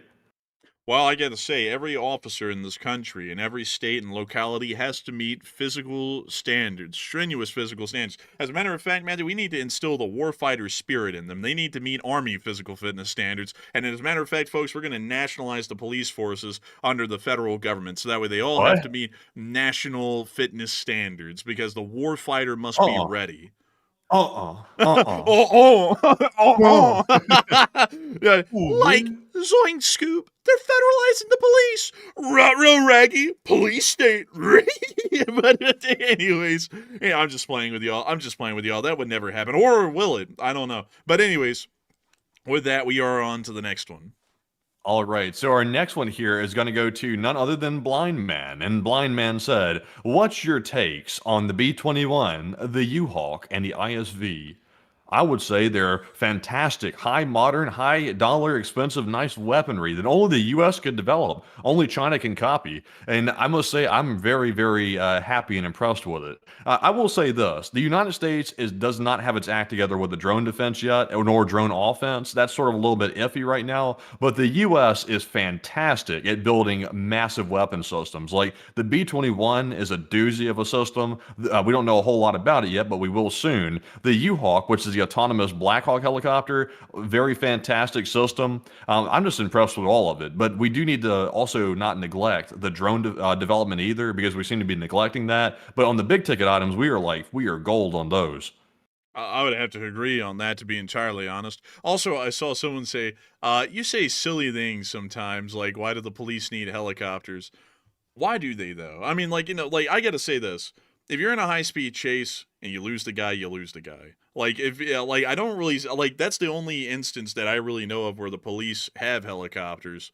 And in this modern day and age, folks, with the computers that we have, all you do is you get up behind someone and you run their plate, and it gives you their home address and everything. So you can go and get an arrest warrant for them later if you want to, if they flee and evade, which is a felony. And if they race off, all you have to go is, okay, disengaging the pursuit. We're going to pump that license plate number into our system, figure out where it's from, and go get a warrant for that place. That's it. That's all you have to do. You don't need a police helicopter. So it's like, at that point, what is the police helicopter actually useful for, rather than a psychological effect on people if you want to, use one? So, that would be my 2 cents. And also, someone said stolen plates, you're going to arrest the wrong guy. Well, I mean, if you show up, then you sit there and you say, "Is this your vehicle?" If it's at a house, then you would have to assume that that's the guy. You would most likely arrest on probable cause at that point that car is in that place. That must be the driver. That's what I would assume. But beyond that, I'd have to say, folks, I don't really know about the whole police helicopter thing. Like, I don't know. But also, Matthew, what do you think about the police helicopters? I think it's fine personally, but obviously every police department in the country can't afford to buy a helicopter, so that rules out a lot of helicopters for a lot of departments around the country. But I don't know about helicopters personally, but that tactical Bobcat though, I think the tactical Bobcat might be something that every police department might need to have at least once, or at least they could rent it or something, because I think every police officer in the country should have a chance to drive that tactical Bobcat. Because pull that up, Jamie. Pull up a picture, or a picture of a tactical Bobcat, because we have to show the people this, because this is something that everybody should be aware of. These tactical Bobcats. This here. This is the future of policing. A skid steer with a armored cab around it and a shield at the front. You have to admit, like, this is good right here. If your property taxes go up by 40%, it's worth it for this.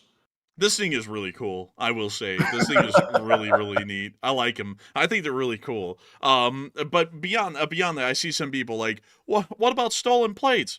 Just chase them down. Like, that's like, just chase them down. Like, I don't really get the whole thing with a helicopter at all. Like I just got to say that, folks. That's my thing, like, about the whole helicopter deal. Like, everything else, like armored cars, these armored Bobcat stuff, that makes sense, especially with what goes on these days. That makes a lot of sense. The whole thing about the helicopter, though, I'll just be honest with y'all, I just don't really get it. Like, maybe it's because I don't understand the whole purposes of the helicopter, but if it's just to chase down people in high-speed chases, I don't really know. And also, some people say, well, I mean, what if the plates are stolen? I mean, well, at that point, that's unfortunate. But you can always just, like, I don't really know, folks. I'll just tell y'all my honest opinion. Watching some police helicopter fly over your place, like, it's intimidating. I don't really like the intimidation factor of that, because you sit there, like I'm one of these types of people that if I see a police car in the street, I'm like, have I done anything illegal? And even though I haven't done anything at all, I'm always like, oh shit. Like, I'm one of those people who worries. So whenever I see a police helicopter, I'm like, what the hell? Are they coming for me? And I don't really like that. Like, I don't really like having to think about that. So I'm like, why the hell do they have a police helicopter? That's where my question comes from. And I'm like, do they really need it? Well, seriously speaking, though, like, being all seriousness here, and also, by the way, I'm joking about the property taxes thing, by the way. I see some people like, raise my property taxes by 40% for a police Bobcat. Are you crazy? I'm joking. It was just a joke. But in all seriousness, though, the police helicopters are good, because typically, if you did not have the police helicopter and your department got into a high-speed chase, you would have to send the police cars literally on the tail of the suspect, which endangers the public. Because if you have the police cars all behind the suspect, that's just extra vehicles that could cause a vehicle accident. So that causes a problem. If you have the police helicopter, you can get some distance between the suspect and the police cars, and it generally makes it a little bit safer. And also, if they happen to outspeed the police cars, the helicopter will keep up with them later and locate them down the road, and then the police catch up with them down the road. So it's helpful for that aspect, but it's mainly for larger cities. That's who mainly has that. It's not like in the woods. Now in Alabama, in the backwoods, they have little birds. There's a police department down near where we used to live that has a little bird police helicopter, which is a military helicopter. I'm not sure if they need a little bird. It looked cool. I saw it flying around, but I'm not sure if they need a little bird. It seems a little bit outrageous, but they are necessary in my personal opinion. I mean, I know that they do have uses, but at the same time, folks, I don't like a police helicopter flying over my place, because it fills the public with fear. And I personally, I don't like seeing a police helicopter over my place. I'll just be upfront about that. I know it doesn't make sense, but it doesn't have to make sense. That's just how I feel about that one. Like, try and speak on logic on every situation. I didn't really like that though last night. I was like, you know what? Actually, that was the night before last night. I was like, you know what? Now I don't know about police helicopters. I was like, I don't really know about that. But anyways, with that, we are on to the third to last question of the night. All right, and this one here goes to Humberto. And he said, if a war breaks out between the U.S. and Maduro's Sun Cartel, now with Petro of Colombia being added as a narc terrorist in the U.S.'s opinion, is Colombia going to assist Maduro if they're attacked? I would assume they probably will end up creating a little alliance down there between the two, especially if they're getting targeted like that. So I'd have to say probably so, at least in my opinion. But with that, I hope that does address that the best I can. And we are on to the second to last question of the night. All right, and this one here is going to go to, I'm trying to pick from the best ones here. We got a lot of good ones, so I'm trying to pick the most relevant ones to what we're discussing closely. But this one goes to Snowy, who said, has Israel and the U.S. forgotten about Iran, the nuclear threat? It seems like they've gone pretty quiet about that, and what are we doing to address the Iran nuclear threat right now? At the moment, we're not doing anything at all. We're just completely ignoring the situation. Now, while there's a little bit of murmurings about it here and there in the American and Israeli governments, we're pretty much just trying to act like it's not a problem anymore, although it still is an emerging threat. So, with that, I hope that does address that the best that we can, at least in my opinion, at least. And with that, we are on to the final question of the night. And so, who is the last person to put in the lucky last question of the night? And that viewer is Canada is Sovereign, who said, if a war does come to the United States, are there any conditions or situations where a draft would be implemented? The only situation I can see a draft being implemented is if we go into a true world war where we're fighting, say, the Russians and the Chinese at the same time. We would definitely most likely start a draft then. But in most scenarios beyond that, we would largely keep it as a volunteer-only professionalized force. Unless we start to take decent losses and then we would need rapid replacements and volunteers aren't filling in those replacements quick enough, then we would start a draft as well. So with that, I hope that does address that the best I can, at least in my opinion, that's my 2 cents on it. And with that, folks, it is time for us to round out tonight's stream. And I gotta be honest with y'all, I didn't know that the whole police helicopter thing was gonna get people this upset. I'm just giving my personal opinion on having a police helicopter flying over our place, and having all that happen. And apparently a lot of people got upset about that. So sorry if that made you upset. That's my 2 cents on having a police helicopter flying over my place. It's kind of like having a tank driving down the street, I don't know. But beyond that, it is time for us to round this thing out. And so I got to thank each and every one of y'all so much once again for being here tonight, and of course, enjoying the channel. We were able to raise $4,398 at this point on the fundraiser. Damn. And that is an absolutely amazing and incredible amount. I got to congratulate you all so much once again for fundraising a huge amount of support on this channel. And also, I got to say, before I round this thing out, someone said it's politically charged.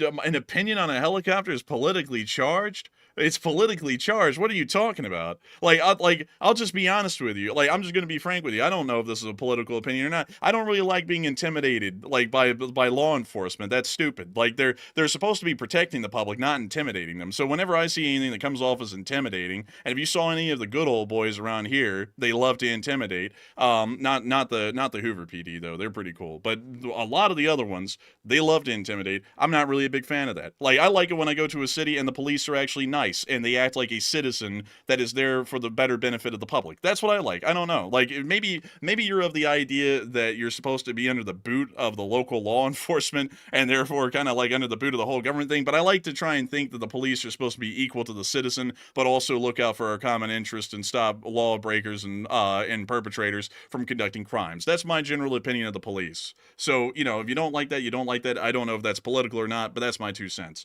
Still, thank you all so much once again for watching, and we will see you all on Tuesday at 10 p.m. Eastern Time to cover the next 24 hours of news from around the world. And, by the way, folks, we will be making sure to try and make a short war video tomorrow if we can, and if we are, I will be the one making the short war video. And so with that, we will see you all then. Good night, good luck, take care, stay safe. Slava Ukraini, Hurram Slava, long live the Lee Spring Army, and long live the Republic.